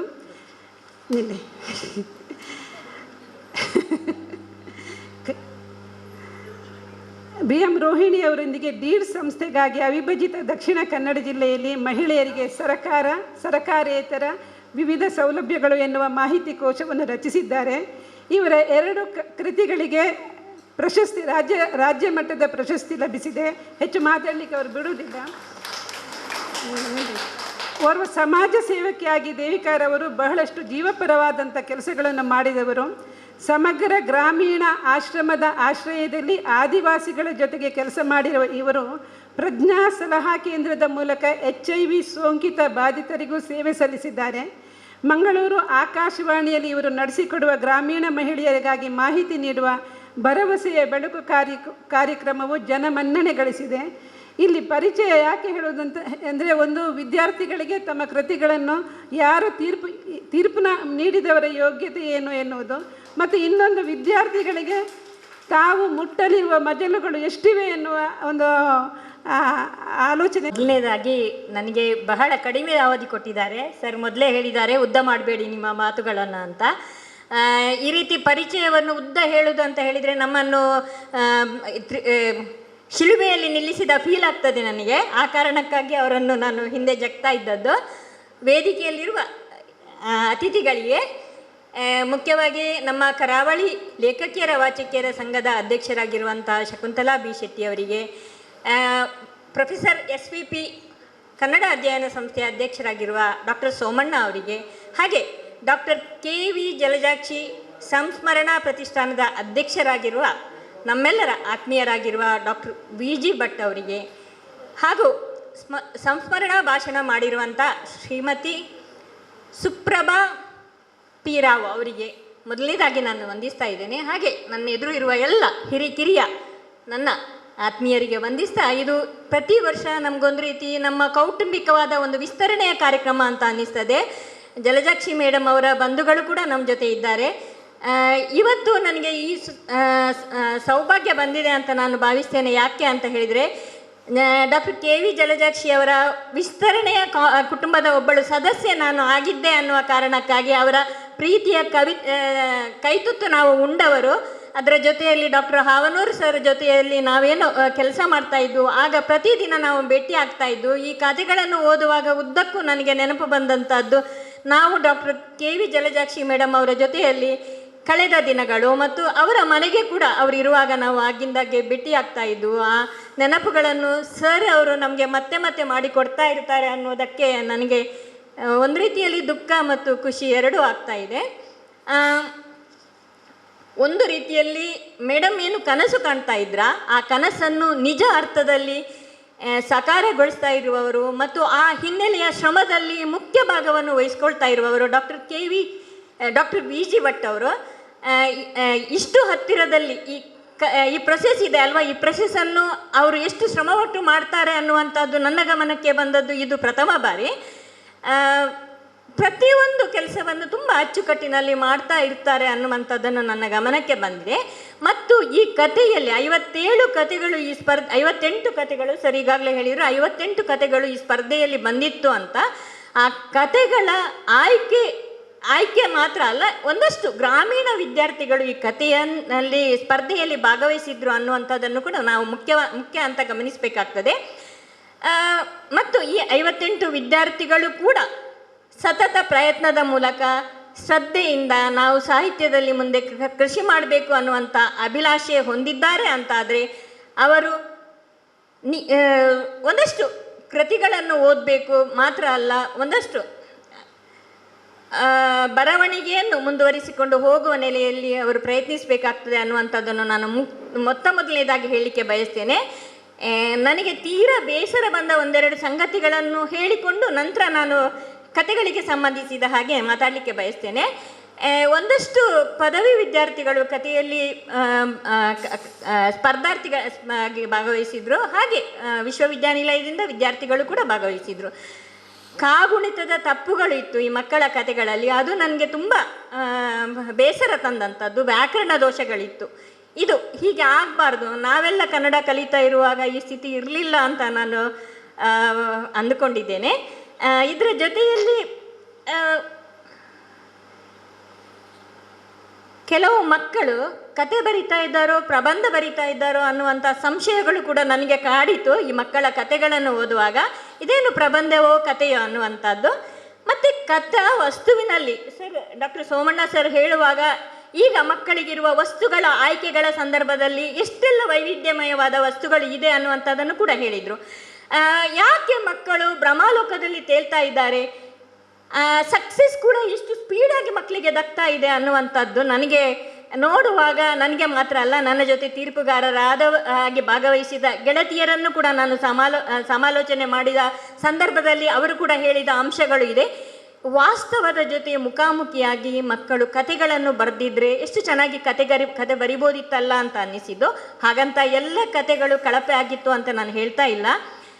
ಒಂದಷ್ಟು ಮಕ್ಕಳು ಚೆನ್ನಾಗಿ ಒಳ್ಳೆಯ ಪ್ರಯತ್ನವನ್ನು ಮಾಡಿದ್ದಾರೆ ಕೂಡ.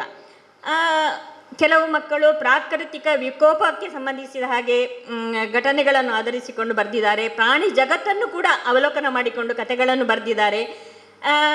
ಇಲ್ಲಿನ ಕತೆಗಳಿಗೆ ವಸ್ತುಗಳ ಆಯ್ಕೆಯ ಸಂದರ್ಭದಲ್ಲಿ ಕೆಲವೊಮ್ಮೆ ಸೋತಿದ್ರು, ಕೆಲವೊಮ್ಮೆ ನಿಜವಾಗಿಯೂ ಗೆದ್ದಿದ್ದಾರೆ ಅಂತ ಹೇಳ್ಬೋದು. ಆದರೆ ಮುಖ್ಯವಾಗಿ ಲಿಂಗ ಸೂಕ್ಷ್ಮ ಪ್ರಜ್ಞೆಗಳ ಕೊರತೆ ಮಕ್ಕಳಲ್ಲಿ ಇರುವಂಥದ್ದು ತುಂಬ ಗಾಢವಾಗಿ ನನ್ನನ್ನು ತಟ್ಟಿದಂಥ ಅಂಶ.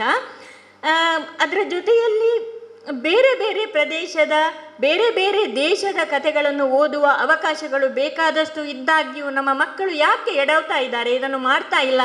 ನಾವೆಲ್ಲ ನಮ್ಮ ಕಾಲೇಜು ದಿನಗಳಲ್ಲಿ ಕಾಲೇಜು ಲೈಬ್ರರಿಗಳನ್ನು ಹುಚ್ಚು ಕಟ್ಟಿ ಓದ್ತಾ ಇದ್ವು, ನೀವು ರಾವು ಹಿಡ್ದಾಗೆ ಅಂತ ಹೇಳ್ಬೋದು, ಹಾಗೆ ಓದ್ತಾ ಇದ್ವು. ಯಾಕೆ ಈ ಮಕ್ಕಳು ಕಥೆಗಳನ್ನು ಇರ್ಬೋದು ಅಥವಾ ಬೇರೆ ಬೇರೆ ರೀತಿಯ ಬರಹಗಳನ್ನು ಓದುವುದನ್ನು ಕಡಿಮೆ ಮಾಡ್ತಾ ಇದ್ದಾರೆ ಅನ್ನುವಂಥದ್ದು ಅವರ ಬರಹಗಳಲ್ಲಿ ಗಾಢವಾಗಿ ನಮ್ಮ ಕಣ್ಣಿಗೆ ಬಿದ್ದಂಥದ್ದು. ಇದರ ಜೊತೆಯಲ್ಲಿ ಸಣ್ಣ ಕಥೆ ಇರ್ಬೋದು, ಕಾದಂಬರಿ ಇರ್ಬೋದು, ಪಾತ್ರಗಳ ಜೊತೆ ಅನುಸಂಧಾನ ಮಾಡಿಕೊಳ್ಬೇಕಾಗ್ತದೆ. ನಾವು ಪರಕಾಯ ಪ್ರವೇಶವನ್ನು ಮಾಡಬೇಕಾಗ್ತದೆ. ಕತೆ ಅನ್ನುವಂಥದ್ದು ವರದಿ ಅಲ್ಲ, ಪತ್ರಿಕಾ ವರದಿ ಅಲ್ಲ. ಇದನ್ನು ಕೂಡ ನಾವು ಗಮನಿಸಬೇಕಾಗ್ತದೆ. ಮುಂದಿನ ದಿನಗಳಲ್ಲಿ ನೀವು ಎಲ್ಲ ನಿಮ್ಮ ದೋಷಗಳನ್ನು ತಿದ್ದಿಕೊಂಡು ಹೆಚ್ಚಿನ ಪ್ರಯತ್ನ ಮಾಡ್ತೀರಿ ಅನ್ನುವ ಕಾರಣಕ್ಕಾಗಿ ಒಂದಷ್ಟು ಕಿವಿ ಮಾತುಗಳನ್ನು ಹೇಳುವುದು ಹೊರತು ನಿಮ್ಮನ್ನು ಆಪಾದನೆ ಮಾಡಬೇಕು ಅನ್ನುವ ನೆಲೆಯಲ್ಲಿ ನಾವು ಖಂಡಿತ ಮಾತಾಡ್ತಾ ಇಲ್ಲ. ಕರಾವಳಿ ಲೇಖಕಿಯರ ವಾಚಕಿಯರ ಸಂಘ ಮತ್ತು ಡಾಕ್ಟರ್ ಕೆ ವಿ ಜಲಜಾಕ್ಷಿ ಸಂಸ್ಮರಣಾ ಪ್ರತಿಷ್ಠಾನದ ಈ ಕಥಾ ಸ್ಪರ್ಧೆಯಲ್ಲಿ ಒಂದಷ್ಟು ಸರ್ ಬಹುಮಾನ ಕೊಡುವಾಗಲೂ ತುಂಬ ಧಾರಾಳತನ ತೋರಿಸ್ತಾರೆ. ಸುಮಾರು 11 ಕಥೆಗಳಿಗೆ ಈ ಬಹುಮಾನವನ್ನು ಕೊಡ್ತಾರೆ. ಯಾವ ಸ್ಪರ್ಧೆಯೂ ಇರ್ಬೋದು, ನಾವು ದೊಡ್ಡವರು ಭಾಗವಹಿಸ್ತೇವೆ, ಸಣ್ಣವರು ಭಾಗವಹಿಸ್ತೇವೆ. 11 ಕಥೆಗಳಿಗೆ ಖಂಡಿತವಾಗಿಯೂ ಬಹುಮಾನ ಕೊಡುವುದಿಲ್ಲ ಮಾತ್ರ ಅಲ್ಲ, ಅವರು ಕೊಡುವ ಬಹುಮಾನದ ಮೊತ್ತ ಕೂಡ ಉಂಟಲ್ವಾ, ವಿದ್ಯಾರ್ಥಿಗಳಾದ ನಿಮಗೆ ಅವರು ಕೊಡುವಂಥದ್ದು ಬಹಳ ದೊಡ್ಡ ಮೊತ್ತ. ಇಲ್ಲಿ ಬಂದಿರುವ ಕಥೆಗಳಲ್ಲಿ ಮೊದಲ ಬಹುಮಾನ ಗೆದ್ದಂತಹ ಕಥಾನಾಯಕ ನಿಜವಾಗಿಯೂ ಬಹಳ ಚೆನ್ನಾಗಿರುವಂಥ ಒಂದು ಕತೆ. ಅದು ಕಥೆಯನ್ನು ಪ್ರೌಢ ವಯಸ್ಸಿನ ನಾವೆಲ್ಲರೂ ಕೂಡ ಬರೀಲಿಕ್ಕೆ ಕಷ್ಟಪಡಬೇಕಾಗುವಂಥ ಒಂದು ಕತೆ ಅಂತ ಹೇಳ್ತೇನೆ. ಮುಖ್ಯವಾಗಿ ಸಾಹಿತ್ಯ ಲೋಕ ಅಂತ ಹೇಳಿದ ಕೂಡಲೇ ನಮ್ಮಲ್ಲೆಲ್ಲರಲ್ಲೂ ಒಂದು ರೀತಿ ಭ್ರಮೆ ಇರ್ತದೆ, ಏನೋ ಬೆಳಗ್ಗೆದ್ದ ಕೂಡಲೇ ನಾವು ಹೆಸರು ಮಾಡಿಬಿಡ್ತೇವೆ ಅನ್ನುವಂಥದ್ದು. ಆ ಭ್ರಾಂತನ್ನು ನಮ್ಮನ್ನು ಸೇರಿದಂತೆ ಆ ಭ್ರಾಂತಿನಿಂದ ನಾವು ಹೊರಗೆ ಬರಬೇಕು. ಕಥಾನಾಯಕರು ಕತೆ ಬರೆದಷ್ಟಕ್ಕೆ ಆಗೋದಿಲ್ಲ. ಆ ಒಂದು ಪ್ರತಿಯೊಂದು ಜಗತ್ತಿನಲ್ಲಿ ಇರುವ ಹಾಗೆ ಒಳ ರಾಜಕಾರಣ ಈ ಕಥಾಲೋಕದಲ್ಲೂ ಸಾಹಿತ್ಯ ಲೋಕದಲ್ಲೂ ಇದೆ, ಆ ಸಾಹಿತ್ಯ ಲೋಕದಲ್ಲೂ ಖಂಡಿತ ಇದೆ. ಆ ಒಳ ರಾಜಕಾರಣವನ್ನು ನಿವಾರಿಸಿಕೊಂಡು ನಾವು ಕತೆಗಾರರಾಗಿ ನಿಲ್ಲುವ ಸವಾಲುಗಳ ಬಗ್ಗೆ ಇವರು ಈ ಕಥೆಯಲ್ಲಿ ಅವರು ಪ್ರಸ್ತಾಪಿಸಿದ್ದಾರೆ. ಒಂದು ರೀತಿಯಲ್ಲಿ ಬಹಳ ಒಳ್ಳೆಯ ಕತೆ. ಹಾಗೆ ಇನ್ನೊಂದು 2ನೇ ಬಹುಮಾನ ಬಂದಂತಹ ಕತೆ ಮೊಲೆ ಮೂಡಿ ಬಂದಡೆ. ನಮ್ಮೆಲ್ಲರಲ್ಲೂ ಇತ್ತೀಚಿನ ವರ್ಷಗಳಲ್ಲಿ ತುಂಬ ಚರ್ಚೆ ಆಗ್ತಾ ಇರುವಂತಹ ವಿಷಯ ಟ್ರಾನ್ಸ್ಜೆಂಡರ್ ಬಗ್ಗೆ ನಾವೆಲ್ಲರೂ ಕೇಳಿದ್ದೇವೆ. ತೃತೀಯ ಲಿಂಗಿಗಳನ್ನು ಒಪ್ಪಬೇಕಾ ಬೇಡುವ ಅನ್ನುವಂಥ ಪ್ರಶ್ನೆ. ಅವಳಲ್ಲ ಅವನು ಅನ್ನುವಂಥದ್ದು, ಬದುಕು ಬಯಲು ಅನ್ನುವಂಥದ್ದು ಕಾದಂಬರಿಗಳನ್ನು ಓದಿದ್ದೇವೆ, ಆತ್ಮಕಥಾನಕಗಳನ್ನು ಓದಿದ್ದೇವೆ. ಅದೇ ರೀತಿ ನಾವು ಸಿನಿಮಾಗಳಲ್ಲೂ ನಾಟಕಗಳಲ್ಲೂ ಇದನ್ನು ಗಮನಿಸಿದ್ದೇವೆ. ಈ ಹೆತ್ತವರು ಈ ತೃತೀಯ ಲಿಂಗಿಗಳನ್ನು ತಮ್ಮ ಕುಟುಂಬದ ಮಗುವಾದಾಗ ಸ್ವೀಕರಿಸುವಂಥ ಒಂದು ಮನಸ್ಥಿತಿ ಇದೆ ಅಲ್ವಾ, ಆ ವಿಷಯವನ್ನು ಆಧರಿಸಿದಂಥ ಈ ಕತೆ ಕೂಡ ಬಹಳ ಗಾಢವಾಗಿ ನಮ್ಮನ್ನು ತಟ್ಟುತ್ತದೆ. ಒಳ್ಳೆಯ ಕತೆ ಇದು ಕೂಡ. ಅದೇ ರೀತಿ 3ನೆಯ ಬಹುಮಾನ ಬಂದಂಥದ್ದು ಮೂಕ ಭಾವನೆ ಮಾತಾದಾಗ. ಇಲ್ಲಿ ನಾಯಿಯನ್ನು ಒಂದು ಕಥಾಪಾತ್ರವಾಗಿರಿಸಿಕೊಂಡು ಅಲ್ಲಿ ಆ ನಾಯಿಯ ಜೊತೆ ಇಡೀ ಒಂದು ಕುಟುಂಬ, ವರ್ಗ ಸಂವೇದನೆಗಳನ್ನು, ವರ್ಗ ಸಂಘರ್ಷಗಳನ್ನು ಅವರು ನಿವಾರಿಸಿದ ರೀತಿ ಒಂದು ರೀತಿಯಲ್ಲಿ ಬಹಳ ಚೆನ್ನಾಗಿದೆ ಈ ಕತೆ ಕೂಡ. ಅದೇ ರೀತಿ ಮಿಸ್ ಕಾಲ್ ಅನ್ನುವಂಥ ಒಂದು ಕತೆ. ನಮ್ಮೆಲ್ಲರ ಮನೆಯಲ್ಲಿ ಹದಿಹರೆಯದ ಮಕ್ಕಳಿರುವಾಗ ಮಿಸ್ ಕಾಲ್ ಬರ್ತಾ ಇರ್ತದೆ, ಹೌದಲ್ವಾ? ನಾವೆಲ್ಲ ಈ ಒಂದು ತೊಂದರೆಗಳನ್ನು ಅನುಭವಿಸಿದ್ದೇವೆ ಹೆತ್ತವರಾಗಿದ್ದುಕೊಂಡು. ಇಂಥದ್ದೇ ಒಂದು ಮಿಸ್ ಕಾಲ್ ತಾಯಿಯ ಮೊಬೈಲಿಗೆ ಬಂದಾಗ ಆ ತಂದೆ ಮಗನನ್ನು ಯಾವ ರೀತಿ ಬೈದರು ಅನ್ನುವಂಥದ್ದು. ಮಿಸ್ ಕಾಲ್ ಕಾಮನ್ ಆಗಿ ಬರುವಂಥದ್ದು, ಆದರೆ ಗುಮಾನಿ ಬರುವುದು ನಮಗೆ ಮಕ್ಕಳ ಮೇಲೆ. ಆದರೆ ಇಲ್ಲಿ ಮಗನ ತಪ್ಪಿರಲಿಲ್ಲ, ಆದರೆ ತಂದೆ ಅವನಿಗೆ ಹೊಡೆದ್ರು. ಆದರೆ ಈ ಹುಡುಗ ಅದು ಮಿಸ್ ಕಾಲ್ ಮಗನಿಗೆ ಬಂದದ್ದಲ್ಲ, ಯಾರೋ ತಪ್ಪಿ ಮಾಡಿದ ಫೋನು ಅಂತ ಗೊತ್ತಾದಾಗ ಪಟ್ಟ ಪಶ್ಚಾತ್ತಾಪ ಇದೆ ಅಲ್ವಾ. ಇದು ನಮ್ಮ ಹೆತ್ತವರಿಗೆಲ್ಲರಿಗೂ ಒಂದು ರೀತಿಯಲ್ಲಿ ಮಾರ್ಗದರ್ಶನ ಆಗುವಂಥದ್ದು. ಮಾತ್ರ ಅಲ್ಲ, ನಾವು ದೊಡ್ಡವರಾದರೂ ಪುಟ್ಟವರ ಹತ್ರ ಕ್ಷಮೆ ಕೇಳಲಿಕ್ಕೆ ಏನು ತಪ್ಪಿಲ್ಲ, ನಾವು ಕ್ಷಮೆ ಕೇಳಲೇಬೇಕು ಹೆತ್ತವರಿಂದ ತಪ್ಪುಗಳಾಗಿದ್ದರೆ ಅನ್ನುವಂಥದ್ದನ್ನು ಹೇಳುವಂತಹ ಕತೆ. ಇದರ ಜೊತೆಯಲ್ಲಿ ಉಳಿದ ಹಾಗೆ 7 ಕತೆಗಳು ಇತ್ತು. ಈ ಉಳಿದ 7 ಕತೆಗಳ ಪ್ರಸ್ತಾಪವನ್ನು ನಾನು ದೀರ್ಘ ಬೆಳೆಸುವುದಿಲ್ಲ, ಯಾಕಂತ ಹೇಳಿದರೆ ನಾನು ಮುಗಿಸಬೇಕಾಗಿದೆ ಕಾರ್ಯಕ್ರಮವನ್ನು. ಒಳ್ಳೆಯ ಕತೆಗಳು ಆಯ್ಕೆಯಾದಂತಹ 11 ಕತೆಗಳು ಚೆನ್ನಾಗಿದೆ. ಆದರೆ ಕೆಲವೊಂದು ಶೈಲಿಯಲ್ಲಿ, ನಿರೂಪಣೆಯಲ್ಲಿ ಇನ್ನೊಂದು ಅಷ್ಟು ಸುಧಾರಣೆಗಳನ್ನು ಮಾಡಿಕೊಂಡ್ರೆ ಖಂಡಿತವಾಗಿಯೂ ಮುಂಬರುವ ದಿನಗಳಲ್ಲಿ ಈ ಸ್ಪರ್ಧಾರ್ಥಿಗಳು ಎಲ್ಲರೂ ಬಹುಮಾನವನ್ನು ಗೆಲ್ಲುವ, ವೇದಿಕೆಯ ಎದುರು ನಿಲ್ಲುವಂಥ ಸ್ಥಾನವನ್ನು ಗಳಿಸಿಕೊಳ್ಳಲಿಕ್ಕೆ ಸಾಧ್ಯ ಇದೆ ಅಂತ ಹೇಳ್ತಾ, ಡಾಕ್ಟರ್ KV ಜಲಜಾಕ್ಷಿ ಅವರ ಕಾರ್ಯಕ್ರಮದಲ್ಲಿ ಈ ಮೂಲಕ ನನಗೆ ಭಾಗವಹಿಸಲಿಕ್ಕೆ ಅವಕಾಶ ಮಾಡಿಕೊಟ್ಟ ಎಲ್ಲರಿಗೂ ನಾನು ಮತ್ತೊಮ್ಮೆ ವಂದಿಸ್ತಾ ನನ್ನ ಮಾತುಗಳನ್ನು ಮುಗಿಸ್ತೇನೆ. ನಮಸ್ಕಾರ. ತೀರ್ಪುಗಾರಿಕೆಯ ಪ್ರಯಾಣದಲ್ಲಿ ಕಥೆಗಳನ್ನು ಎಷ್ಟು ಸೂಕ್ಷ್ಮವಾಗಿ ಅವಲೋಕಿಸಿದ್ದಾರೆ ಎನ್ನುವುದನ್ನು ದೇವಿಕಾ ನಾಗೇಶ್ ಅವರ ಮಾತುಗಳಲ್ಲಿ ಗಮನಿಸಬಹುದು. ವಂದನೆಗಳು ದೇವಿಕಾ ಅವರಿಗೆ. ಈಗ ಸ್ಪರ್ಧೆಯಲ್ಲಿ ವಿಜೇತರಾದವರನ್ನು ಬಹುಮಾನ ಕೊಟ್ಟು ಪ್ರೋತ್ಸಾಹಿಸುವ ಸಮಯ. ಅತಿಥಿಗಳಾದ ಡಾಕ್ಟರ್ ಸೋಮಣ್ಣ ಅವರು ಬಹುಮಾನ. ಕನ್ನಡ ಕಥಾ ಸ್ಪರ್ಧೆ 2024 ವಿಜೇತರ ಪಟ್ಟಿಯನ್ನು ಇದೀಗ ತಮ್ಮ ಮುಂದೆ ಇಡ್ತಾ ಇದ್ದೀನಿ. ಈ ಕಥಾ ಸ್ಪರ್ಧೆಯಲ್ಲಿ ಪ್ರಥಮ ಬಹುಮಾನ ಗಳಿಸಿದವರು ಸಂಜಯ್, ಚಿತ್ರದುರ್ಗ, ಪ್ರಥಮ MA, JMC ಸ್ನಾತಕೋತ್ತರ ಕಾಲೇಜು ಉಜಿರೆ.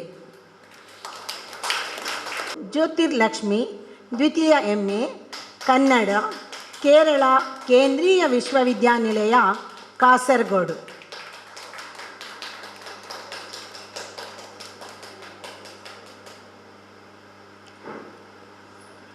ವಿಶೇಷ ಬಹುಮಾನಕ್ಕೆ ಪಡೆದವರು ತನಿಷ್ಕಾ, ದ್ವಿತೀಯ BCom Mapps college, Mangaluru.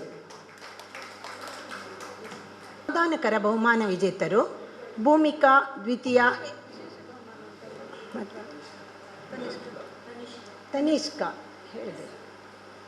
Tanishka ದ್ವಿತೀಯ BCom ಮ್ಯಾಪ್ಸ್ ಕಾಲೇಜ್, ಮಂಗಳೂರು.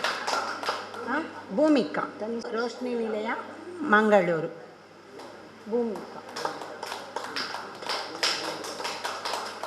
ಸಂಧ್ಯಾ N, ದ್ವಿತೀಯ MA ಮಂಗಳೂರು ವಿಶ್ವವಿದ್ಯಾನಿಲಯ, ಮಂಗಳ ಗಂಗೋತ್ರಿ. ಸಂಧ್ಯಾ N. ದೇವಾಡಿಗ, ದ್ವಿತೀಯ BCom ಮ್ಯಾಪ್ಸ್ ಕಾಲೇಜ್, ಮಂಗಳೂರು.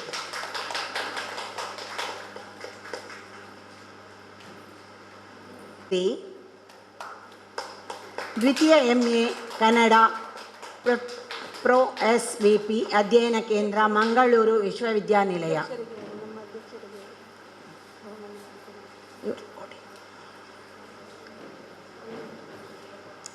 ಮುಂದಿನ ಬಹುಮಾನಗಳನ್ನು ನಮ್ಮ ಸಂಘದ ಅಧ್ಯಕ್ಷರು ನಡೆಸಿಕೊಡ್ಬೇಕಾಗಿ ಕೇಳಿಕೊಳ್ಳುತ್ತೇನೆ. ದ್ವಿತೀಯ BA ನಿಟ್ಟೆ ಸಂವಹನ ಸಂಸ್ಥೆ, ನಿಟ್ಟೆ.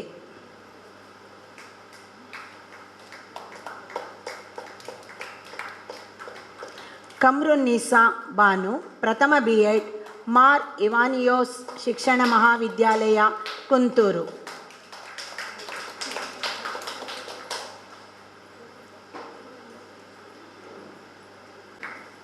ರೇಣುಕಾ ಸಂಗಪ್ಪನವರ, ಪ್ರಥಮ BA ಸೈಂಟ್ ಅಲೋಷಿಯಸ್ ಪರಿಗಣಿತ ವಿಶ್ವವಿದ್ಯಾನಿಲಯ, ಮಂಗಳೂರು.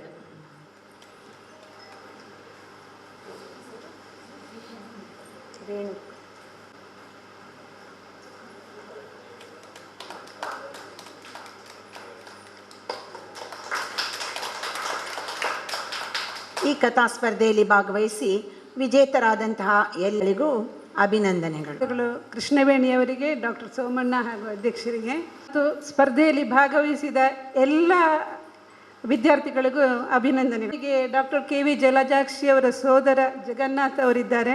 ಅವರು ಸಭೆಯನ್ನು ಉದ್ದೇಶಿಸಿ ಒಂದೆರಡು ಮಾತುಗಳನ್ನು ಆಡಬೇಕು ಅಂತ ಕೇಳಿಕೊಳ್ತೀನಿ.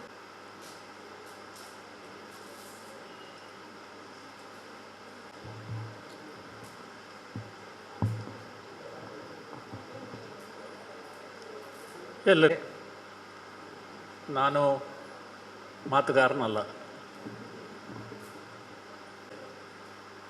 ಸಭೆಗಳನ್ನು ಉದ್ದೇಶಿಸಿ ಅಷ್ಟು ಮೂಲೆಯಲ್ಲಿ ಕುಳಿತವನು. ಹೀಗಾಗಿ ನನ್ನ ಭಾಷಣದಲ್ಲಿ ನಿಮಗೇನು ಹುರುಳು ಸಿಗಲಿಕ್ಕಿಲ್ಲ. ಆದರೂ ನನ್ನ ತಂಗಿ ಎಷ್ಟೊಂದು ಕೆಲಸ ಮಾಡಿ ಹೋದ್ಲು ಅನ್ನೋದು ನಮಗೊಂದು ಹೆಮ್ಮೆ ವಿಷಯ.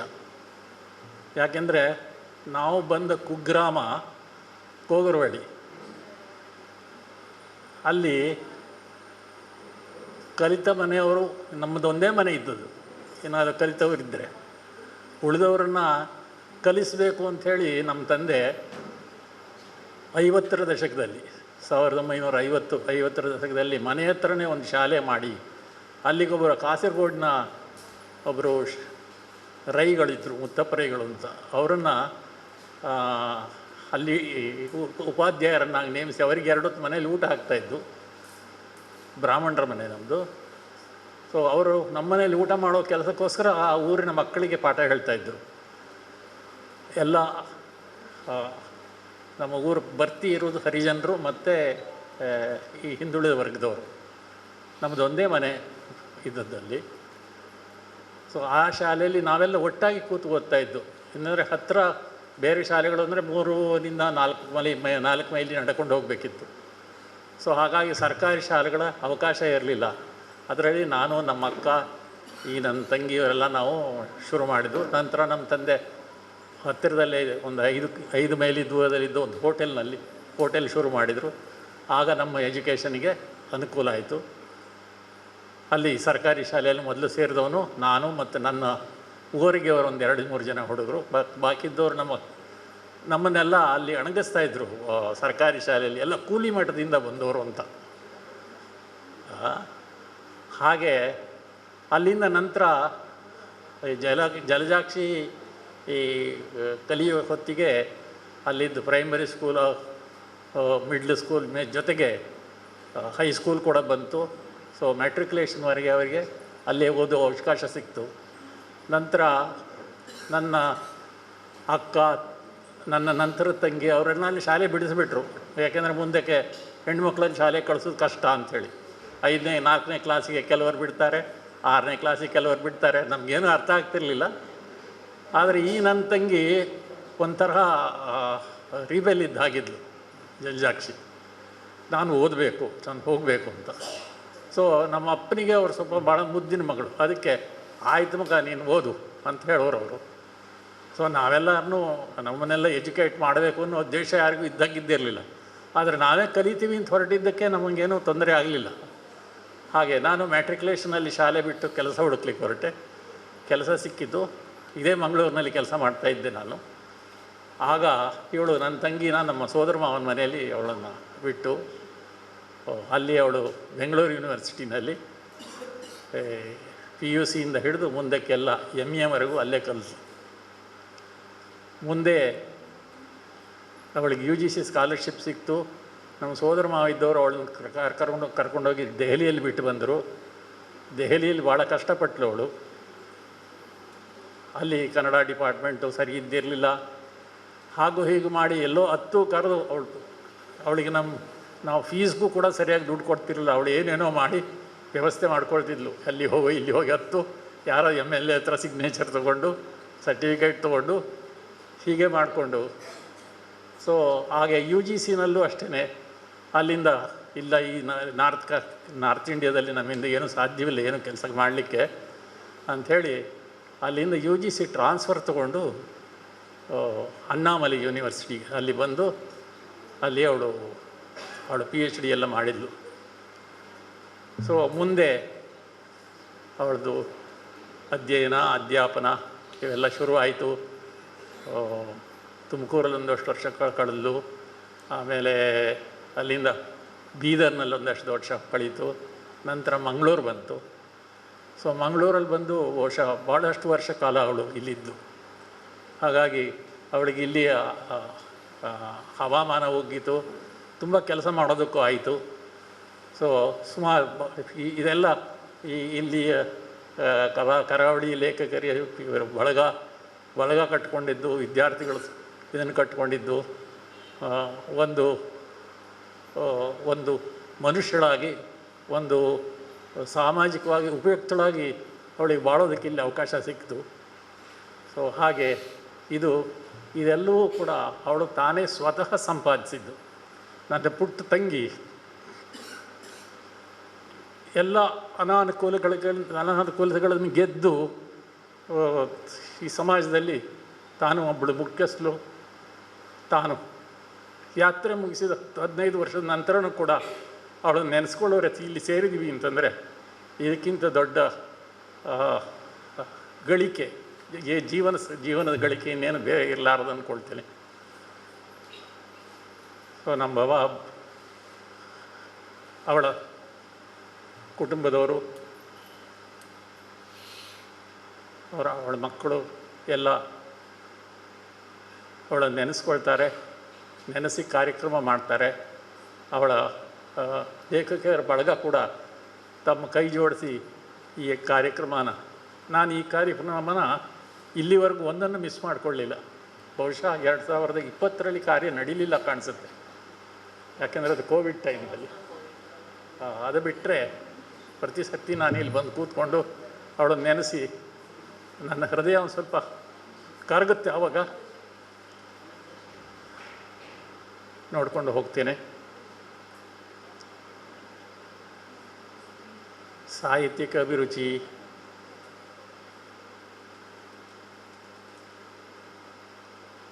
ಮತ್ತು ವಿದ್ಯಾರ್ಥಿಗಳ ಜೊತೆಗಿನ ಪ್ರೀತಿ, ಸಾಮಾಜಿಕ ಪ್ರಜ್ಞೆ, ಎಲ್ಲದರಲ್ಲೂ ಅವಳು ಬಹಳ ಮುಂದಿದ್ಲು, ನಮ್ಮೆಲ್ಲರಿಗಿಂತ ಭಾಳ ಮುಂದಿದ್ಲು. ನಾನು ಸ್ವಲ್ಪ ಓದು ಇತ್ಯಾದಿ ಮಾಡ್ತೇನೆ. ಅಂಥ ಸಂದರ್ಭದಲ್ಲೆಲ್ಲ ಅವಳ ಜೊತೆ ನನಗೆ ಪಾಂಡಿತ್ಯಪೂರ್ಣ ಚರ್ಚೆಗೆ ಅವಕಾಶ ಇರ್ತಿತ್ತು. ಬಹುಶಃ ನನ್ನ ಇಲ್ಲಿ ನಿಮ್ಮ ಮುಂದೆ ನಿಂತು ಮಾತಾಡುವಷ್ಟು ಕೂಡ ನಾನು ಬರೋದಕ್ಕೆ ಕಾರಣ ಅವಳು ನನ್ನನ್ನು ಎನ್ಕರೇಜ್ ಮಾಡ್ತಾ ಇದ್ದಿದ್ದು ಓದಲಿಕ್ಕೆ. ಆಧ್ಯಾತ್ಮಿಕವಾಗಿ ನಾವು ಸ್ವಲ್ಪ ಯೋಗ ಇತ್ಯಾದಿಗಳಲ್ಲಿ ನಾವು ಒಟ್ಟಿಗೆ ಸೇರ್ತಾಯಿದ್ದು. ಅವಳು ಅದರಲ್ಲೂ ಕೂಡ ಭಾಳ ಮುಂದಿದ್ಲು. ಧ್ಯಾನ, ಯೋಗ ಮತ್ತು ಈ ರಾಮಕೃಷ್ಣ ಪರಮಹಂಸರ ಇದನ್ನೆಲ್ಲ ಓದ್ತಾಯಿದ್ಲು, ಉಪನಿಷತ್ತುಗಳು ಇತ್ಯಾದಿಗಳನ್ನು ಓದ್ತಾಯಿದ್ಲು. ಸೊ ಹಾಗಾಗಿ ಅವಳ ವ್ಯಕ್ತಿತ್ವ ಬಹಳ ಸುಂದರವಾಗಿ ಅರಳ್ತಾ ಇತ್ತು. ಅಂಥ ಸಮಯದಲ್ಲಿ ಅವಳಿಗೆ ಆಯುಷ್ಯ ಮುಗಿದು ಹೋದದ್ದು ಒಂದು ಬಹಳ ಬೇಸರದ ವಿಷಯ. ಯಾಕೆಂದರೆ ನಾನೀಗ ನನ್ನ 80ನೇ ವಯಸ್ಸಿನಲ್ಲಿದ್ದೀನಿ. ನಾವೆಲ್ಲ ಹೆಚ್ಚು ಕಡಿಮೆ ಒಂದೇ ಪರಿಸರದಿಂದ ಬಂದವರು. ಅವಳಿಗೆ ಯಾಕೆ ಆಯುಷ್ ಕಡಿಮೆ ಆಗ್ತಿರೋದು ಗೊತ್ತಾಗಲಿಲ್ಲ ನನಗೆ. ಇದ್ದಿದ್ದರೆ ಭಾಳ ಚೆನ್ನಾಗಿತ್ತು. ಇಷ್ಟೊತ್ತಿಗೆ ರಿಟೈರ್ ಆಗಿ ಒಂದು 8-10 ವರ್ಷ ನಾವು ಜೊತೆಯಲ್ಲಿರೋ ಸಾಧ್ಯತೆ ಇತ್ತು. ಬಹುಶಃ ಬಹಳಷ್ಟು ಬೆಳೀತಾ ಇದ್ವು ನಾವು ಆಧ್ಯಾತ್ಮಿಕವಾಗಿ. ಅಂಥ ಅವಕಾಶ ತಪ್ಪೋಯ್ತಲ್ಲ ಅಂತನೋ ಬೇಸರ ಇದೆ. ಒಟ್ಟಿನಲ್ಲಿ ಜಲಜಾಕ್ಷಿ ನನ್ನ ತಂಗಿ ಅನ್ನೋದಕ್ಕೆ ನನಗೆ ತುಂಬ ಹೆಮ್ಮೆ ಇದೆ. ಅವಳೊಂದು ಉತ್ತಮ ಜೀವವಾಗಿ ಬದುಕಿದ್ಲು ಅನ್ನೋ ಸಂತೋಷ ಇದೆ. ಇದ್ದಿದ್ದರೆ ಚೆನ್ನಾಗಿತ್ತು ಅನ್ನೋ ಆಸೆ ಇದೆ. ಆದರೆ ನಾವೆಲ್ಲ ನಮ್ಮ ಎಕ್ಸ್ಪೈರಿ ಡೇಟನ್ನು ಮಾರ್ಕ್ ಮಾಡಿಕೊಂಡೇ ಬಂದಿರ್ತೀವಿ, ನಮಗೆ ಗೊತ್ತಿಲ್ಲ ಅಷ್ಟೇ. ಆದರೆ ಇದು ಭಗವಂತನ ಲೆಕ್ಕದಲ್ಲಿ ಇವರಿವರಿಗೆ ಇಂತಿಷ್ಟೇ ಅಂತ ಹಾಕಿ ಕಳಿಸ್ಬಿಟ್ಟಿದ್ದಾನೆ. ಅದನ್ನು ಯಾರೂ ತಪ್ಪಿಸ್ಕೊಳ್ಳೋಕ್ಕೆ ಸಾಧ್ಯ ಇಲ್ಲ. ಇಷ್ಟು ಹೇಳಿ ನೀವೆಲ್ಲ ಇವತ್ತು ಅವಳನ್ನು ಹಾಡಿ ಹೊಗಳಿದ್ದೀರಿ, ಹಾರಿಸಿದ್ದೀರಿ. ಇದಕ್ಕಿಂತ ಇನ್ನೇನು ಬೇಕಿಲ್ಲ ನನಗೆ. ಸೊ ಅವಳ ಜೀವನ ಧನ್ಯ ಆಯಿತು. ಅವಳ ಜೊತೆಯಲ್ಲಿ ನಾವು ಧನ್ಯರಾದವು ಅಂಥೇಳಿ ನನಗೆ ಮಾತಾಡೋದಕ್ಕೆ ಅವಕಾಶ ಕೊಟ್ಟು ನಿಮಗೆಲ್ಲರಿಗೂ ಮಾತು. ಸಭೆ ಕಾತುರದಿಂದ ಕಾಯುತ್ತಿರುವ ಅಧ್ಯಕ್ಷರ ನುಡಿ. ಸಭಾಧ್ಯಕ್ಷರನ್ನು ನಾವೆಲ್ಲ ಪರಿಚಯ ಮಾಡುವ ಅಗತ್ಯ ಇಲ್ಲ ಅಂದ್ಕೊಳ್ತೇನೆ.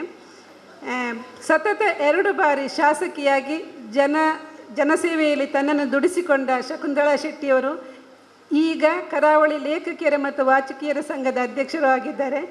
ಮೇಡಮ್, ನಿಮ್ಮ ನುಡಿಗಾಗಿ. ಯಾಕೆ ಅಂತ ಗೊತ್ತಾಗಲಿಲ್ಲ. ಎಲ್ಲ ಕ್ಲಾಪ್ ಹಾಕುವಾಗ ಕಾತುರ ಇಲ್ಲ, ಆತುರ ಇರ್ಬೋದು ಒಮ್ಮೆ ಸಭೆ ಮುಗಿಲಿ ಅಂತ. ಆತ್ಮೀಯರೇ, ಈ ಮೈಕ್ ಸಿಕ್ಕಿದಾಗ ತುಂಬ ಮಾತಾಡೋದು.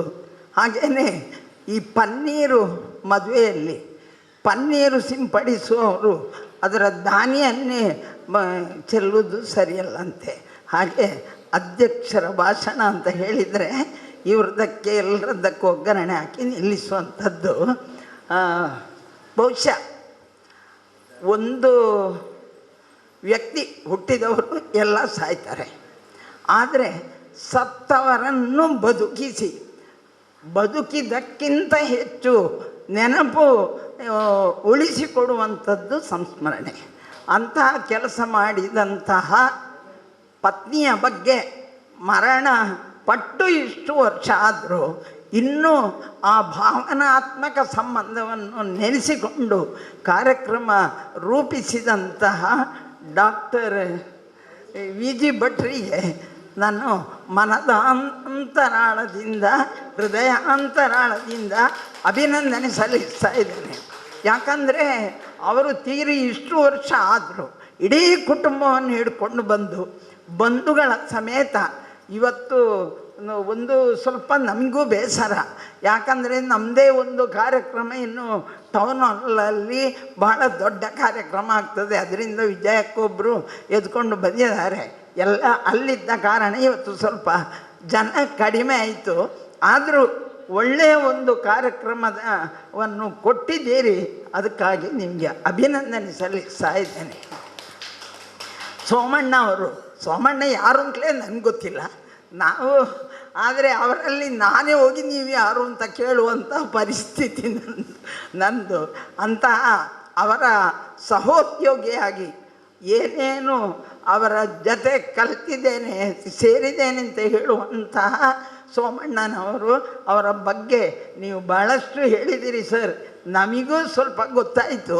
ಆದರೆ ಇದೆಲ್ಲ ಕೇಳಿದಾಗ, ಯಾರು ಸುಪ್ರಭಾ ಮಾತಾಡಿದಾಗ, ಗುರುವಿನ ಶಿಷ್ಯೆಯಾಗಿ ಮಾತಾಡಿದಾಗ, ಆ ಟೈಮಲ್ಲಿ ನನಗೆ ಒಂದೆರಡು ಬಾರಿಯೂ ಕರಾವಳಿಗೆ ಬರಲಿಕ್ಕೆ ಅವಕಾಶ ಆಗಲಿಲ್ಲ ಅಂತ ಬೇಸರ. ಯಾಕಂದರೆ ನಾನು MLA ಆಗಿದ್ದೆ, ಅವರು ಇಲ್ಲಿ ಅಧ್ಯಕ್ಷರಾಗಿದ್ದಾಗ. ಅಂಥ ಇದರಲ್ಲಿ ಇವತ್ತು ನಾವು ಈ ಕಾರ್ಯಕ್ರಮವನ್ನು ಹಾಕ್ಕೊಂಡಿದ್ದೇವೆ. ಬಹಳಷ್ಟು ಮಕ್ಕಳು ನಮ್ಮ ದೇವಿಕೆ ಹೇಳಿದ ಹಾಗೆ ಕೆಲವು ಶಬ್ದಗಳ ದೋಷ ಇರ್ಬೋದು. ಈಗ ಕನ್ನಡ ಮಕ್ಕಳನ್ನು ದೂರುವ ಹಾಗಿಲ್ಲ, ಸೋಮಣ್ಣನವರು ಒಪ್ಪಿಕೊಳ್ಬೋದು. ಮತ್ತು ನಾಗರಾಜ್ ಸರ್ ಅವರ ಇಡೀ ಸೋದರಿಯಲ್ಲಿ ಹೇಳಿದರು. ಆದರೆ ಈಗ ಕಲಿಸುವ ಭಾಷೆ ಹೇಳುವುದು ಯಾವುದು, ಹೇಳುವುದು ಯಾವುದು, ಹಾಳು ಯಾವುದು, ಹಾಲು ಯಾವುದು ಅಂತ ಉಚ್ಚಾರವನ್ನು ತಿದ್ದಿಸದಿದ್ದರೆ ಮಕ್ಕಳು ಬರೆಯುವಾಗ ಹಾಳು ಯಾವುದು, ಹಾಲು ಯಾವುದು ಅಂತ ಮಕ್ಕಳಿಗೂ ಸಮಸ್ಯೆ ಬರ್ತದೆ ಅಂತ ನನ್ನ ಅನಿಸಿಕೆ. ಯಾಕಂದರೆ ನನ್ನ ಬಾಲ್ಯದ್ದೊಂದು ನೆನಪಿದೆ. ನಂದು ಗಡಿನಾಡೆ. ಅಲ್ಲಿ ನಮ್ಮ ಕ್ಲಾಸಲ್ಲಿ ಅವನಿಗೆ ಬರಲಿಕ್ಕೆ ಇಲ್ಲ. ನಾನು ಹಾಳು ತಂದು ಬಂದೆ ಅಂತ ಹೇಳೋದು. ಹಾಳು ಹೋಟೆಲ್ಗೆ ಹಾಳು ಕೊಟ್ಟು ಬರುವಾಗ ಲೇಟ್ ಆಯಿತು ಅಂತ. ಅದಕ್ಕೆ ನಮ್ಮ ಟೀಚರು ಅವನ ಗಂಟಲ ಹತ್ತಿರ ಬೆಲ್ಲ ಸ್ವಲ್ಪ ನೀವು ಬರಲು ಬಿಟ್ಟಿರ್ಬೋದಾಗ ಡಾಕ್ಟ್ರು ಅಲ್ಲಿ ಅಂಟಿಸಿ ಅದನ್ನು ಒಳಗಿಂದ ನೆಕ್ಕು ಹಾಗೆ ಮಾಡಿ ಅಂತ ಹೇಳು ಅಂತ ಹೇಳ್ತಾಯಿದ್ರು. ಅಷ್ಟು ಕಷ್ಟವನ್ನು ಕಲಿಸ್ತಾಯಿದ್ರು. ಈಗ ಆ ಚಿಕ್ಕ ಮಕ್ಕಳಿಗೆ ಕಲಿಸುವಂಥ ಈ ಏನು ಎಲ್ಲ ಕೆಟಗರಿಗೆ ಹಂಚಿ ಎಲ್ಲ ಕಡೆ ಮಾರ್ಕನ್ನೇ ನೋಡಿ ಮಾರ್ಕಿನ ಮಿಷನ್ಗಳಾಗಿ ಮಾಡಿದ ಕಾರಣ ಸ್ವಲ್ಪ ಭಾಷೆಯಲ್ಲಿ ವ್ಯತ್ಯಾಸ ಆಗಿರ್ಬೋದು. ಆದರೂ ಮಕ್ಕಳು ಒಳ್ಳೆಯ ಕಥೆಯನ್ನು ಬರೀಲಿಕ್ಕೆ, ಪೆನ್ನು ಹಿಡಿಲಿಕ್ಕೆ ಶುರು ಮಾಡಿದ್ದೀರಿ. ಪೆನ್ನಿನ ಪವರು ಗನ್ನಿಗಿಂತಲೂ ದೊಡ್ಡದು. ಅದನ್ನು ಉಳಿಸಿಕೊಳ್ಳಿ ಅಂತ ವಿದ್ಯಾರ್ಥಿಗಳಲ್ಲಿ ಕೇಳಿಕೊಳ್ತಾ ಇದ್ದೇನೆ. ಹೆಚ್ಚೇನು ಮಾತಾಡುವುದಿಲ್ಲ, ಯಾಕಂದರೆ ಎಲ್ರಿಗೂ ಬಸ್ಸು ಬರುವ ಟೈಮ್ ಆಯಿತು ಅಂತ ತಲೆ ಬಿಸಿ ಮಾಡುವವರು. ಅದಕ್ಕಾಗಿ ಈ ಕಾರ್ಯಕ್ರಮ ನಮ್ಮ ಎಲ್ಲರೂ ಇವತ್ತು ಮಾತಾಡಿದ್ದಾರಲ್ಲಿ ಬಹುಶಃ ಅವರ ಅಣ್ಣ ಮಾತಾಡುವಾಗ ಇನ್ನೂ ಜಲಜಾಕ್ಷಿ ಅವರದ್ದು ಹೆಚ್ಚು ಬರ್ತಿತ್ತು. ಆದರೆ ಅವರಿಗೂ ಸಮಯ ಇಲ್ಲ, ನಮಗೂ ಇಲ್ಲ ಅಂತ ಆಗಿದೆ. ನನಗೆ ಖುಷಿಯಾದ್ದು ನಾನು ಅಧ್ಯಕ್ಷ ಆದಾಗ ಎಲ್ಲ ದತ್ತಿನಿಧಿಗಳನ್ನು ಯೋಗದಲ್ಲಿ ಮಾಡುವ ಕಾರ್ಯಕ್ರಮಗಳಿಗೆ ಪ್ರಾರಂಭ ಮಾಡಿ ಅಲ್ಲೂ ಹಾಕಿದ್ದೇವೆ. ಆದ ಕಾರಣ ಮಾಡುವವರು ನೀವು, ಅಲ್ಲಿ ಅಧ್ಯಕ್ಷರು ಅಂತ ಕೂತ್ಕೊಂಡು ಜನ ಆಗೋದು ನಾವು. ಆ ಒಂದು ಅವಕಾಶ ನನಗೆ ಬಂದಿದೆ. ಅದರಲ್ಲೂ ನಿನ್ನೆ ಡಾಕ್ಟರ್ ವಿಜಿ ಭಟ್ರು ಹೇಳುವಾಗ ಈ ಕಾರ್ಯಕ್ರಮದಲ್ಲಿ ನನ್ನ ಅಳಿಯನೇ ನಿಮ್ಮ ಸಂಬಂಧಿಕ ಅಂತ ಹೇಳಿದರು. ತಪ್ಪುದೆನಿಸಬೇಡಿ, ಅವರು ನಾವು ಬಹಳ ಆತ್ಮೀಯರು. ನಮ್ಮ ಅಮ್ಮ ಪಪ್ಪನ ಕಾಲದಿಂದ ಅವರ ಅಳಿಯನ ಅಪ್ಪ ಅಮ್ಮ ದೊಡ್ಡಪ್ಪ ನಾವೆಲ್ಲ ಅಣ್ಣ ತಂಗಿಯರಾಗಿ ಇದ್ದವರು ಇವತ್ತು ಇದರಲ್ಲಿ ಭಾಗವಹಿಸಿದ್ದಾರೆ. ಅವರಿಗೂ ಅಭಿನಂದನೆ ಸಲ್ಲಿಸ್ತಾ ಬಂದಂಥ ಕಾರ್ಯಕ್ರಮದಲ್ಲಿ ಭಾಗವಹಿಸಿದ ಎಲ್ಲರಿಗೂ ಅಭಿನಂದನೆಗಳು. ಅವರ ಮಗಳು ಅಮೇರಿಕದಿಂದ ನಿನ್ನೆ ಬಂದಿದ್ದಾರಂತೆ. ಇವತ್ತು ಹೆಮ್ಮೆ ಏನಂದರೆ ಕಲೆವ ಅಂದರೆ ಕರಾವಳಿ ಲೇಖಕಿಯರ ವಾಚಕಿಯರ ಸಂಘದಲ್ಲಿ ಅಮೇರಿಕದವರು ಬಂದು ಭಾಗವಹಿಸಿದ್ದಾರೆ. ಅಭಿನಂದನೆಗಳು. ದುಃಖದ ಸುದ್ದಿ. ಕಾರ್ಯಕ್ರಮ ಆರಂಭವಾಗುವ ಮೊದಲೇ ಈ ಸುದ್ದಿ ನಮ್ಮನ್ನು ತಲುಪಿತು. ಕರಾವಳಿ ಲೇಖಕಿಯರ ಮತ್ತು ವಾಚಕಿಯರ ಸಂಘದ ಹಿರಿಯ ಸದಸ್ಯೆ ಲೈಲಾಮಣಿ ಅವರು ಇಂದು ನಮ್ಮನ್ನು ಅಗಲಿರುವರು. ಒಳ್ಳೆಯ ಚಿತ್ರಕಲೆ ಪರಿಣಿತರಾದ ಅವರ ಕೃತಿಗಳು ನಮ್ಮನ್ನು ಸ್ವಾಗತಿಸಲು ನಮ್ಮ ಗೋಡೆಯಲ್ಲಿ ಇವೆ ಈಗಲೂ. ಅವರಿಗೆ ಶ್ರದ್ಧಾಂಜಲಿಯನ್ನು ಸಲ್ಲಿಸುವ ಪ್ರಯುಕ್ತ ನಾವೆಲ್ಲ 1 ನಿಮಿಷದ ಮೌನ ಪ್ರಾರ್ಥನೆಯನ್ನು ಮಾಡಿಕೊಡಬೇಕಾಗಿ ಕೇಳಿಕೊಳ್ಳುತ್ತೇವೆ.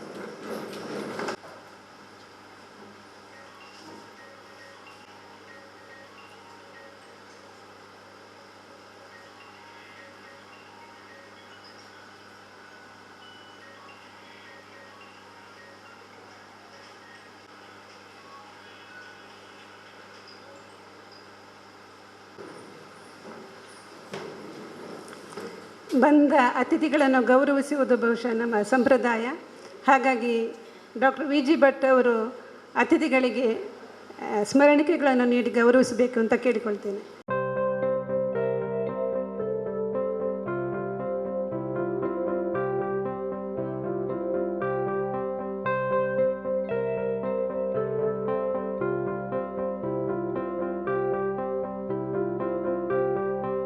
ದೇವಿಕಾ ನಾಗೇಶ್ ಅವರಿಗೆ,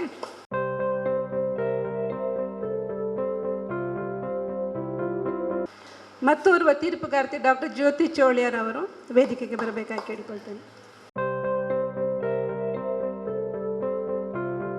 ರಾಜ್ ಅವರಿಗೆ,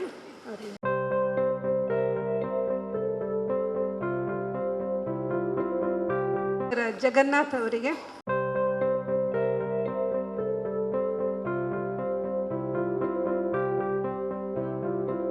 ಸಭೆಯ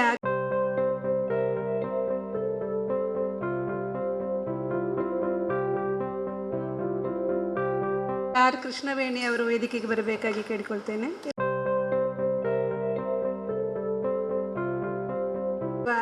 ಮೋಲಿ ಮಿರಾಂದ ಅವರು ವೇದಿಕೆಗೆ ಬರಬೇಕಾಗಿ ಕೇಳಿಕೊಳ್ತೇನೆ.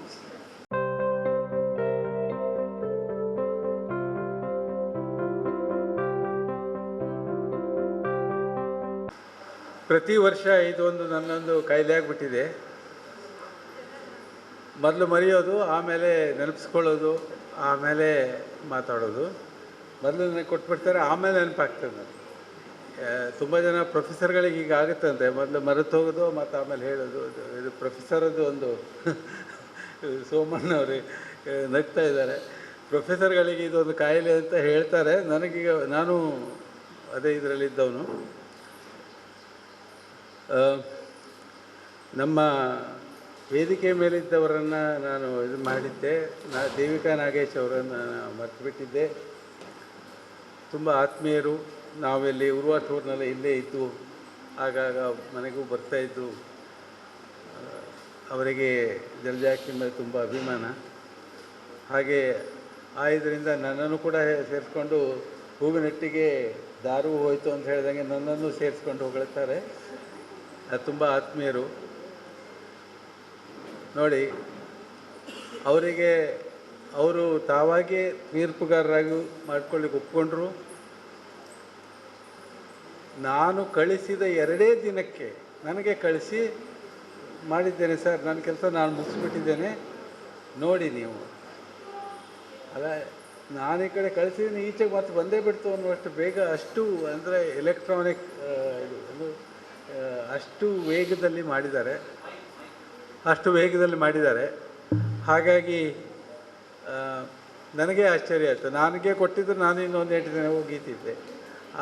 ಆ ಥರ ಒಂದು ಪರಿಸ್ಥಿತಿ ಅವರಷ್ಟು ಮಾಡಿದ್ದಾರೆ. ಇನ್ನೊಬ್ಬ ತೀರ್ಪುಗಾರ ಮುಸ್ತಫಾ ಅಂತ ನಮ್ಮ ಸೋಮಣ್ಣ ಅವರ ಸ್ಟೂಡೆಂಟು. ಅವನು ಮಡಿಕೇರಿಯಿಂದ ಬರಬೇಕಾಗಿತ್ತು, ಅದೇನೋ ಆದ ಕಾರಣಕ್ಕೆ ಬರಲಿಲ್ಲ. ನಮಗೆ ಅವನನ್ನು ನಾನು ಸ್ಪೆಷಲ್ಲಾಗಿ ಆಚೆ ವರ್ಷದಿಂದ ನಮ್ಮ ಜ್ಯೋತಿ ಮೇಡಮ್ ಅಧ್ಯಕ್ಷರಾಗಿದ್ದಾಗ ಇಂಟ್ರೊಡ್ಯೂಸ್ ಮಾಡಿದರು. ಅವನನ್ನು ನಾನು ಯಾಕೆ ಪ್ರಿಫರ್ ಮಾಡ್ತೇನೆ ಅಂತಂದರೆ, ನಾವೆಲ್ಲ ಹಳಬರು, ನಮಗೆ ಕಂಪ್ಯೂಟರ್ ಅಷ್ಟೆಲ್ಲ ಏನು ಗೊತ್ತಿಲ್ಲ. ಈ ಕೃತಿ ಚೌರ್ಯ ಅಂತ ನಡೀತದೆ ಈ ಸಾಹಿತ್ಯದಲ್ಲಿ, ಇದರಲ್ಲಿ. ಆಗ ಅದನ್ನು ಕಂಡುಹಿಡಲಿಕ್ಕೆ ನಮಗೆ ಯಾರಿಗೂ ಬರೋದಿಲ್ಲ. ಹೋದ ವರ್ಷ ಅಲ್ಲ, ಆಚೆ ವರ್ಷ ಹಾಗೆ ಆಗಿತ್ತು. ಯಾರೋ 2 ಮಕ್ಕಳು ಬೇರೆಯವರದ್ದು ಕೃತಿಯನ್ನು ಸೇರಿಸಿ ನಮ್ಮ ಕಥೆ ಅಂತ, ನಮ್ಮ ಇದು ಅಂತ ಬಿಂಬಿಸಿಬಿಟ್ಟಿದ್ರು.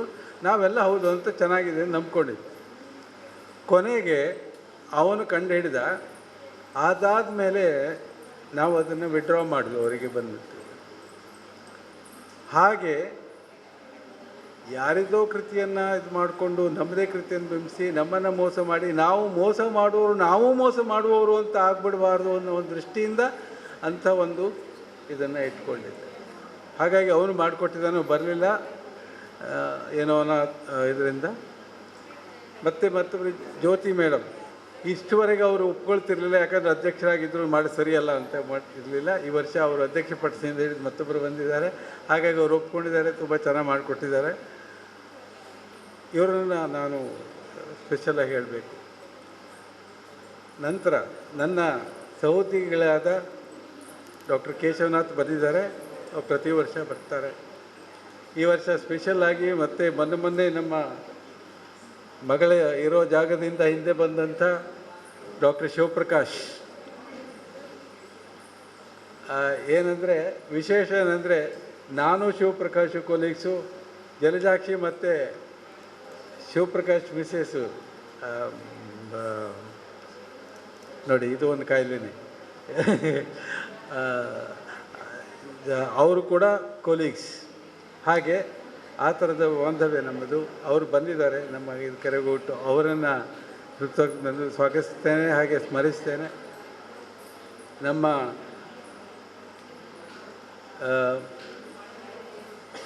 ಬೀಗರು ಡಾಕ್ಟರ್ ರಾಮಚಂದ್ರ ಶಾಸ್ತ್ರಿಗಳು, ಅವ್ರ ಮನೆಯವರು ಗೌರಕ್ಕ ಎಲ್ಲ ಬಂದಿದ್ದಾರೆ. ಪದ್ಮಿನಿ ಬಂದಿದ್ದಾರೆ, ಅವ್ರ ಮಗಳು ದೀಪಿಕಾ ಬಂದಿದ್ದಾರೆ. ಹಾಗೆ ಜಲಜಾಕ್ಷಿಯ ಅಣ್ಣ ನೋಡಿದಿರಿ, ಅವರ ತಂಗಿ ಮತ್ತು ಅವರ ಮನೆಯವರು ಶ್ರೀಪತಿ, ಜಯಲಕ್ಷ್ಮಿ, ವಿಶಾಲಾಕ್ಷಿ, ಹಾಗೂ ಅವರ ಅಕ್ಕನ ಮಗ ನಾರಾಯಣ, ಅವನ ಮಗ ಸಮರ್ಥ್ ಎಲ್ಲ ಬಂದಿದ್ದಾರೆ. ಮತ್ತು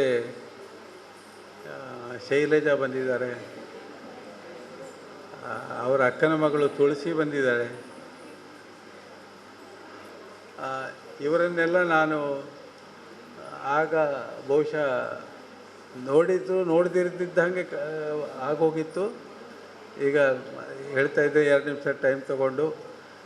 ಮತ್ತು ಕರಾವಳಿ ಬಳಗದ ಇನ್ನೂ ಎಷ್ಟೋ ಜನ ನನಗೆ ಹೆಸರು ಪರಿಚಯ ಇದ್ದಿದ್ದವರು ಇದ್ದಾರೆ, ಮುಖ ನೋಡಿ ಪರಿಚಯ.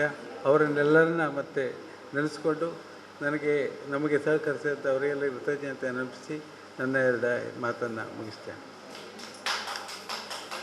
ಮೌಲಿ ಮಿರಾಂದ ಅವರಿಗೆ ಸಂಸ್ಮರಣಾ ಕಾರ್ಯಕ್ರಮದಲ್ಲಿ ಪಾಲ್ಗೊಂಡವರನ್ನೆಲ್ಲ ನಮಸ್ಕಾರ. ಸಂಸ್ಮರಣ ನಮ್ಮ ಜಲಜಾಕ್ಷಿ ಮೇಡಮ್ ಡಾಕ್ಟ್ರು, ನಮ್ಮದೇ ಸಂಘದ 3ನೇ ಅಧ್ಯಕ್ಷೆ. ಅವರನ್ನು ಇಷ್ಟು ಚೆನ್ನಾಗಿ ನೆನಪಿಸಿಕೊಂಡ ಅವರ ಪತಿ ಡಾಕ್ಟರ್ ವಿ ಜಿ ಭಟ್, ನಿಮಗೆ ನಮ್ಮ ಮಾತುಗಳಿಂದ ಧನ್ಯವಾದ ಹೇಳಿದ್ದೆ. ಅದು ನೋಡಿ ನಮ್ಮನಗಳು ಸಾಕಾಗೋದು. ನನಗನ್ನಿಸ್ತದೆ, ಯಾವುದೇ ಒಂದು ಕಾರ್ಯಕ್ರಮ ಚೆನ್ನಾಗಿ ನಡಿಬೇಕಾದರೆ ನಮ್ಮಲ್ಲಿ ಒಂದು ಕ್ರಮ ಇರ್ತದೆ. ಇವತ್ತಿನ ಈ ಕಾರ್ಯಕ್ರಮಕ್ಕೆ ಮೇಲಿನ ಪರಮಾತ್ಮರ ಆಶೀರ್ವಾದ ಲಭಿಸಿದೆ ಅಂತ ನನಗನ್ನಿಸ್ತದೆ. ಈ ಕಾರ್ಯಕ್ರಮ ನಾವು ಯಾವಾಗಲೂ ಹೇಳ್ತೇವೆ, ಸ್ವರ್ಗಸ್ಥರಾದರು, ಪರಮಾತ್ಮನಲ್ಲಿ ಲೀನರಾದರು. ನಿಜವಾಗಿ ನಮ್ಮ ಜಲಜಾಕ್ಷಿ ಮೇಡಮ್ರವರ ದಿವ್ಯ ಶಕ್ತಿ ನಮ್ಮೆಲ್ಲರಿಗೆ ತುಂಬಿದೆ ಎಂಬುದಕ್ಕೆ ನೀವೆಲ್ಲರೂ ಸಾಕ್ಷಿಗಳು. ಮತ್ತು ಡಾಕ್ಟರ್ ವಿ ಜಿ ಭಟ್, ನೀವು ಪ್ರತಿ ವರ್ಷವೂ ಇಷ್ಟೊಂದು ನೆನಪಿಸಿ ಇಷ್ಟೊಂದು ಚೆನ್ನಾಗಿ ಕಾರ್ಯಕ್ರಮವನ್ನು ನಡೆಸಿಕೊಡ್ತಾ ಇದ್ದೀರಾ. ಮೊದಲನೆಯದಾಗಿ ನಿಮಗೂ ನಿಮ್ಮ ಕುಟುಂಬದವರಿಗೂ ಧನ್ಯವಾದಗಳನ್ನು ಅರ್ಪಿಸುತ್ತೇನೆ. ಇವತ್ತು ಚಪ್ಪಾಳೆ, ಯಾಕೆಂದರೆ ನೀವೆಲ್ಲ ತಿಂತಾ ಇದ್ದೀರಿ, ಇಟ್ ಇಸ್ ಗುಡ್. ಒಳ್ಳೆಗೆ ಇದರಲ್ಲಿ ಹೌದು, ಚಪ್ಪಾಳೆ ತಟ್ಟುವುದೇ ಬೇಡ, ಕೇಳಿದರೆ ಸಾಕು. ಹೌದು, ಚಪ್ಪಾಳೆ ತಟ್ಟಿದರೆ ಕೇಳೋದು ಸಹ ಇಲ್ಲ. ವಿ ಜಿ ಭಟ್ರ ಮಗಳು ಅಳಿಯಂದಿರು ಅಮೇರಿಕದಿಂದ ಬಂದಿದ್ದಾರೆ ಅಂತ ಹೇಳಿದರು. ಅವರು ಅವರ ಕುಟುಂಬಸ್ಥರು ಶ್ರೀಮತಿ ಸುಜಾತ ಮೇಡಮ್ ಚಂದಮಾಡಿಯಲ್ಲಿ ಹೂವೆಲ್ಲ ಹಾಕಿಕೊಂಡು ಪ್ರತಿ ವರ್ಷ ಬರ್ತಾರೆ ಅವರು. ನನಗೆ ನಾನಿಲ್ಲಿ ಜಾಯ್ನ್ ಆದದ್ದೇ 2015ನಲ್ಲಿ. ಪ್ರತಿ ವರ್ಷ ನಾನು ನೋಡ್ತೇನೆ ಇವರು ಮಾತಾಡೋದು, ನೆನಪು ತೆಗೆಯುವುದು, ಈ ಥರ ಒಂದು ಈ ಥರ ಒಂದು ನೆನಪಿನ ಶಕ್ತಿ. ಅಥವಾ ಈ ಕಾರ್ಯಕ್ರಮ ಮಾಡಬೇಕಾದ್ರೆ ನಮ್ಮ ಅಗಲಿದ ಜಲಜಾಕ್ಷಿ ಮೇಡಮ್ರವರ ವ್ಯಕ್ತಿತ್ವ ಯಾವ ರೀತಿ ಇರಬೇಕು. ನಮ್ಮಲ್ಲಿ ಹೇಳ್ತಾರೆ, ಮನುಷ್ಯ ಏನೆಲ್ಲ ಮಾಡಿದರೂ ಅದು ನೆನಪುಳಿಯುವುದಿಲ್ಲಂತೆ. ಎಷ್ಟೆಷ್ಟೋ ಆಸ್ತಿ ಪಾಸ್ತಿ ಬಂಗಾರ ಶಿಂಗಾರ ಅವನು ಏನೇನೋ ಮಾಡಿರ್ತಾನಂತೆ, ಜಾಗಗಳನ್ನು ತಗೊಳ್ಳೋದು. ಬಟ್ ಅವನು ಮಾಡಿದ ಒಳ್ಳೆ ಕೆಲಸ ಮಾತ್ರ ನೆನಪಿಗೆ ಉಳಿಯುವುದು. ಅದು ನಮ್ಮ ಮೇಡಮ್ ತೋರಿಸಿಕೊಟ್ಟಿದ್ದಾರೆ. ನೋಡಿ, ಅವರ ಎಲ್ಲ ಕುಟುಂಬಸ್ಥರು ಪ್ರತಿ ವರ್ಷವೂ ಇದೇ ರೀತಿ ಬರ್ತಾರೆ. ಅವರ ಕುಟುಂಬಸ್ಥರಿಗೆ ಪ್ರತ್ಯೇಕವಾಗಿ ಅವರ ಸಹೋದರ ಆಗ ಸಹ ಮಾತನಾಡಿದರು, ಪ್ರತಿ ವರ್ಷ ಬರ್ತಾರೆ ಅವರು. ಈ ಮನೆಯವರು ಆ ಮನೆಯವರು ಅಂತ ಹೇಳ್ಬೋದು. ಜಲಜಾಕ್ಷಿ ಮೇಡಮ್, ಒಂದು ಹೆಣ್ಣಿಗೆ 2 ಮನೆಗಳು, ಒಂದು ತವರು ಮನೆ, ಒಂದು ಗಂಡನ ಮನೆ.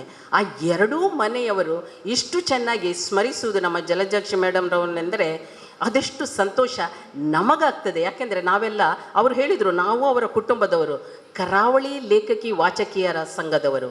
ಮತ್ತು ಈಗ ನಾನು ಈ ಕುಟುಂಬದವರಿಗೆ ಧನ್ಯವಾದ ಹೇಳಿ ಆಯಿತು. ನೆಕ್ಸ್ಟ್ ನಾನು ಹೇಳಬೇಕಾದದ್ದು, ಅವರು ಅಷ್ಟು ಚೆನ್ನಾಗಿ ಅತಿಥಿ ವರ್ಗದವರನ್ನು ಕರೆದಿದ್ದಾರೆ. ಸೋಮಣ್ಣರವರೇ, ನಿಮಗೂ ಧನ್ಯವಾದಗಳು. ಅವರ ಶಿಷ್ಯೆ ಸುಪ್ರಭಾ ಇದ್ದಾರೆ, ಸುಪ್ರಭಾ ಪಿ ರಾವ್, ನಿಮಗೂ ಧನ್ಯವಾದಗಳು. ಅದರ ನಂತರ ನಮ್ಮ ಡಾಕ್ಟರ್ ವಿ ಜಿ ಭಟ್ರು ಪ್ರಬಂಧ ಸ್ಪರ್ಧೆ, ಈ ಸಲ ಕಥಾ ಸ್ಪರ್ಧೆ, ಆ ಕಥಾ ಸ್ಪರ್ಧೆಯಲ್ಲಿ ಭಾಗವಹಿಸಿದ ಎಲ್ಲರಿಗೂ, ಆ ಪ್ರಶಸ್ತಿ ಪಡೆದವರಿಗೂ, ಅದನ್ನು ಪಡೆಯಲು ಇಲ್ಲಿ ಬಂದವರಿಗೂ ನಾನು ಪ್ರತ್ಯೇಕವಾಗಿ ಧನ್ಯವಾದಗಳನ್ನು ಅರ್ಪಿಸ್ತೇನೆ. ನೀವಿಲ್ಲದಿದ್ದರೆ ಈ ಕಾರ್ಯಕ್ರಮ ನಡೆಯುವುದಿಲ್ಲ. ಈ ಎಲ್ಲ ಕಾರ್ಯಕ್ರಮಕ್ಕೆ ಇಷ್ಟು ಕಥೆಗಳನ್ನು ಓದಿದ ತೀರ್ಪುಗಾರರಿದ್ದಾರೆ 3. ಅದರಲ್ಲಿಯೂ ಒಬ್ಬರು ನಮ್ಮದೇ ಕರಾವಳಿ ಲೇಖಕಿ ವಾಚಕಿ ಸಂಘದ, ಅದೇ ನಮ್ಮ 2 ಜ್ಯೋತಿ ಚೇಳರು ಅಲ್ಲಿದ್ದಾರೆ, ಅಲ್ಲ ನಾನು ಇಲ್ಲಿದ್ದವರು, ದೇವಿಕಾ ನಾಗೇಶ್ ಸ್ಟೇಜ್ ಮೇಲೆ ಇದ್ದಾರೆ. ಅವ್ರಿಗೆ ಇನ್ನೊಂದು ಹೇಳಲಿಕ್ಕಿದೆ, ನಮ್ಮ ಮಾಜಿ ಅಧ್ಯಕ್ಷರು ಜ್ಯೋತಿ ಚೇಳರು, ಅವರಿಗೂ ಧನ್ಯವಾದಗಳು. ಮುಸ್ತಾಫರು ಇನ್ನೊಬ್ಬರಲ್ಲ, ಸರಿ ಬರಲಿಲ್ಲ. ಆಮೇಲೆ ಇವತ್ತು ಸ್ವಾಗತ ಕೋರಿದವರು ಅದೇ ಕರಾವಳಿ ಲೇಖಕಿ ವಾಚಕ ಸಂಘದ ಸದಸ್ಯೆ, ಇವರ ಕುಟುಂಬಕ್ಕೆ ಸೇರಿದವರೇ. ನಮ್ಮ ಅರುಣಾ ನಾಗರಾಜ್, ನಿಮಗೂ ಧನ್ಯವಾದಗಳು. ಅಧ್ಯಕ್ಷತೆ ವಹಿಸಿದವರು ಶಕುಂತಲ ಶಕ್ಕು ಅಕ್ಕ, ನಿಮಗೆ ಎಲ್ಲರ ಪರವಾಗಿ ಮತ್ತೊಮ್ಮೆ ಮಗದೊಮ್ಮೆ ಧನ್ಯವಾದಗಳು. ಚಪ್ಪಾಳೆ, ಅವರಿಗೆ ಚಪ್ಪಾಳೆ. ಇಷ್ಟು ಚೆನ್ನಾಗಿ ಕಾರ್ಯನಿರ್ವಹಣೆ ಮಾಡಿದ್ದಾರೆ ನಮ್ಮ ಕಾರ್ಯದರ್ಶಿ ಯಶೋಧ ಮೋಹನ್, ಧನ್ಯವಾದಗಳು ಮೇಡಮ್ ನಿಮಗೆ. ಆಶಯ ಗೀತೆ ಹಾಡಿದ್ದಾರೆ ನಮ್ಮ ಜೊತೆ ಕಾರ್ಯದರ್ಶಿ, ನೋಡಿ ಯಶೋಧ ಮೋಹನ್ ಕಾರ್ಯದರ್ಶಿ, ಜೊತೆ ಕಾರ್ಯದರ್ಶಿ ನಮ್ಮ ಕೃಷ್ಣವೇಣಿ ಅವರ ಆಶಯ ಗೀತೆ ಹಾಡಿದ್ದಾರೆ, ಅವರಿಗೂ ಧನ್ಯವಾದಗಳು. ಇಲ್ಲಿ ನೀವೆಲ್ಲ ಬಹುಸಂಖ್ಯೆಯಲ್ಲಿ ನೆರೆದಿದ್ದೀರಿ. ಪ್ರತಿಯೊಬ್ಬರು ಪ್ರತಿಯೊಂದು ಬೇರೆ ಬೇರೆ ವಿಷಯದಲ್ಲಿ ಕಾರ್ಯಗಳಲ್ಲಿ ಮುಳುಗಿದ್ರೂ ಬಂದಿದ್ದೀರಾ. ಪ್ರತಿಯೊಬ್ಬರ ಹೆಸರು ಇಲ್ಲಿ ತೆಗಿಲಿಕ್ಕೆ ಹೋಗೋದಿಲ್ಲ.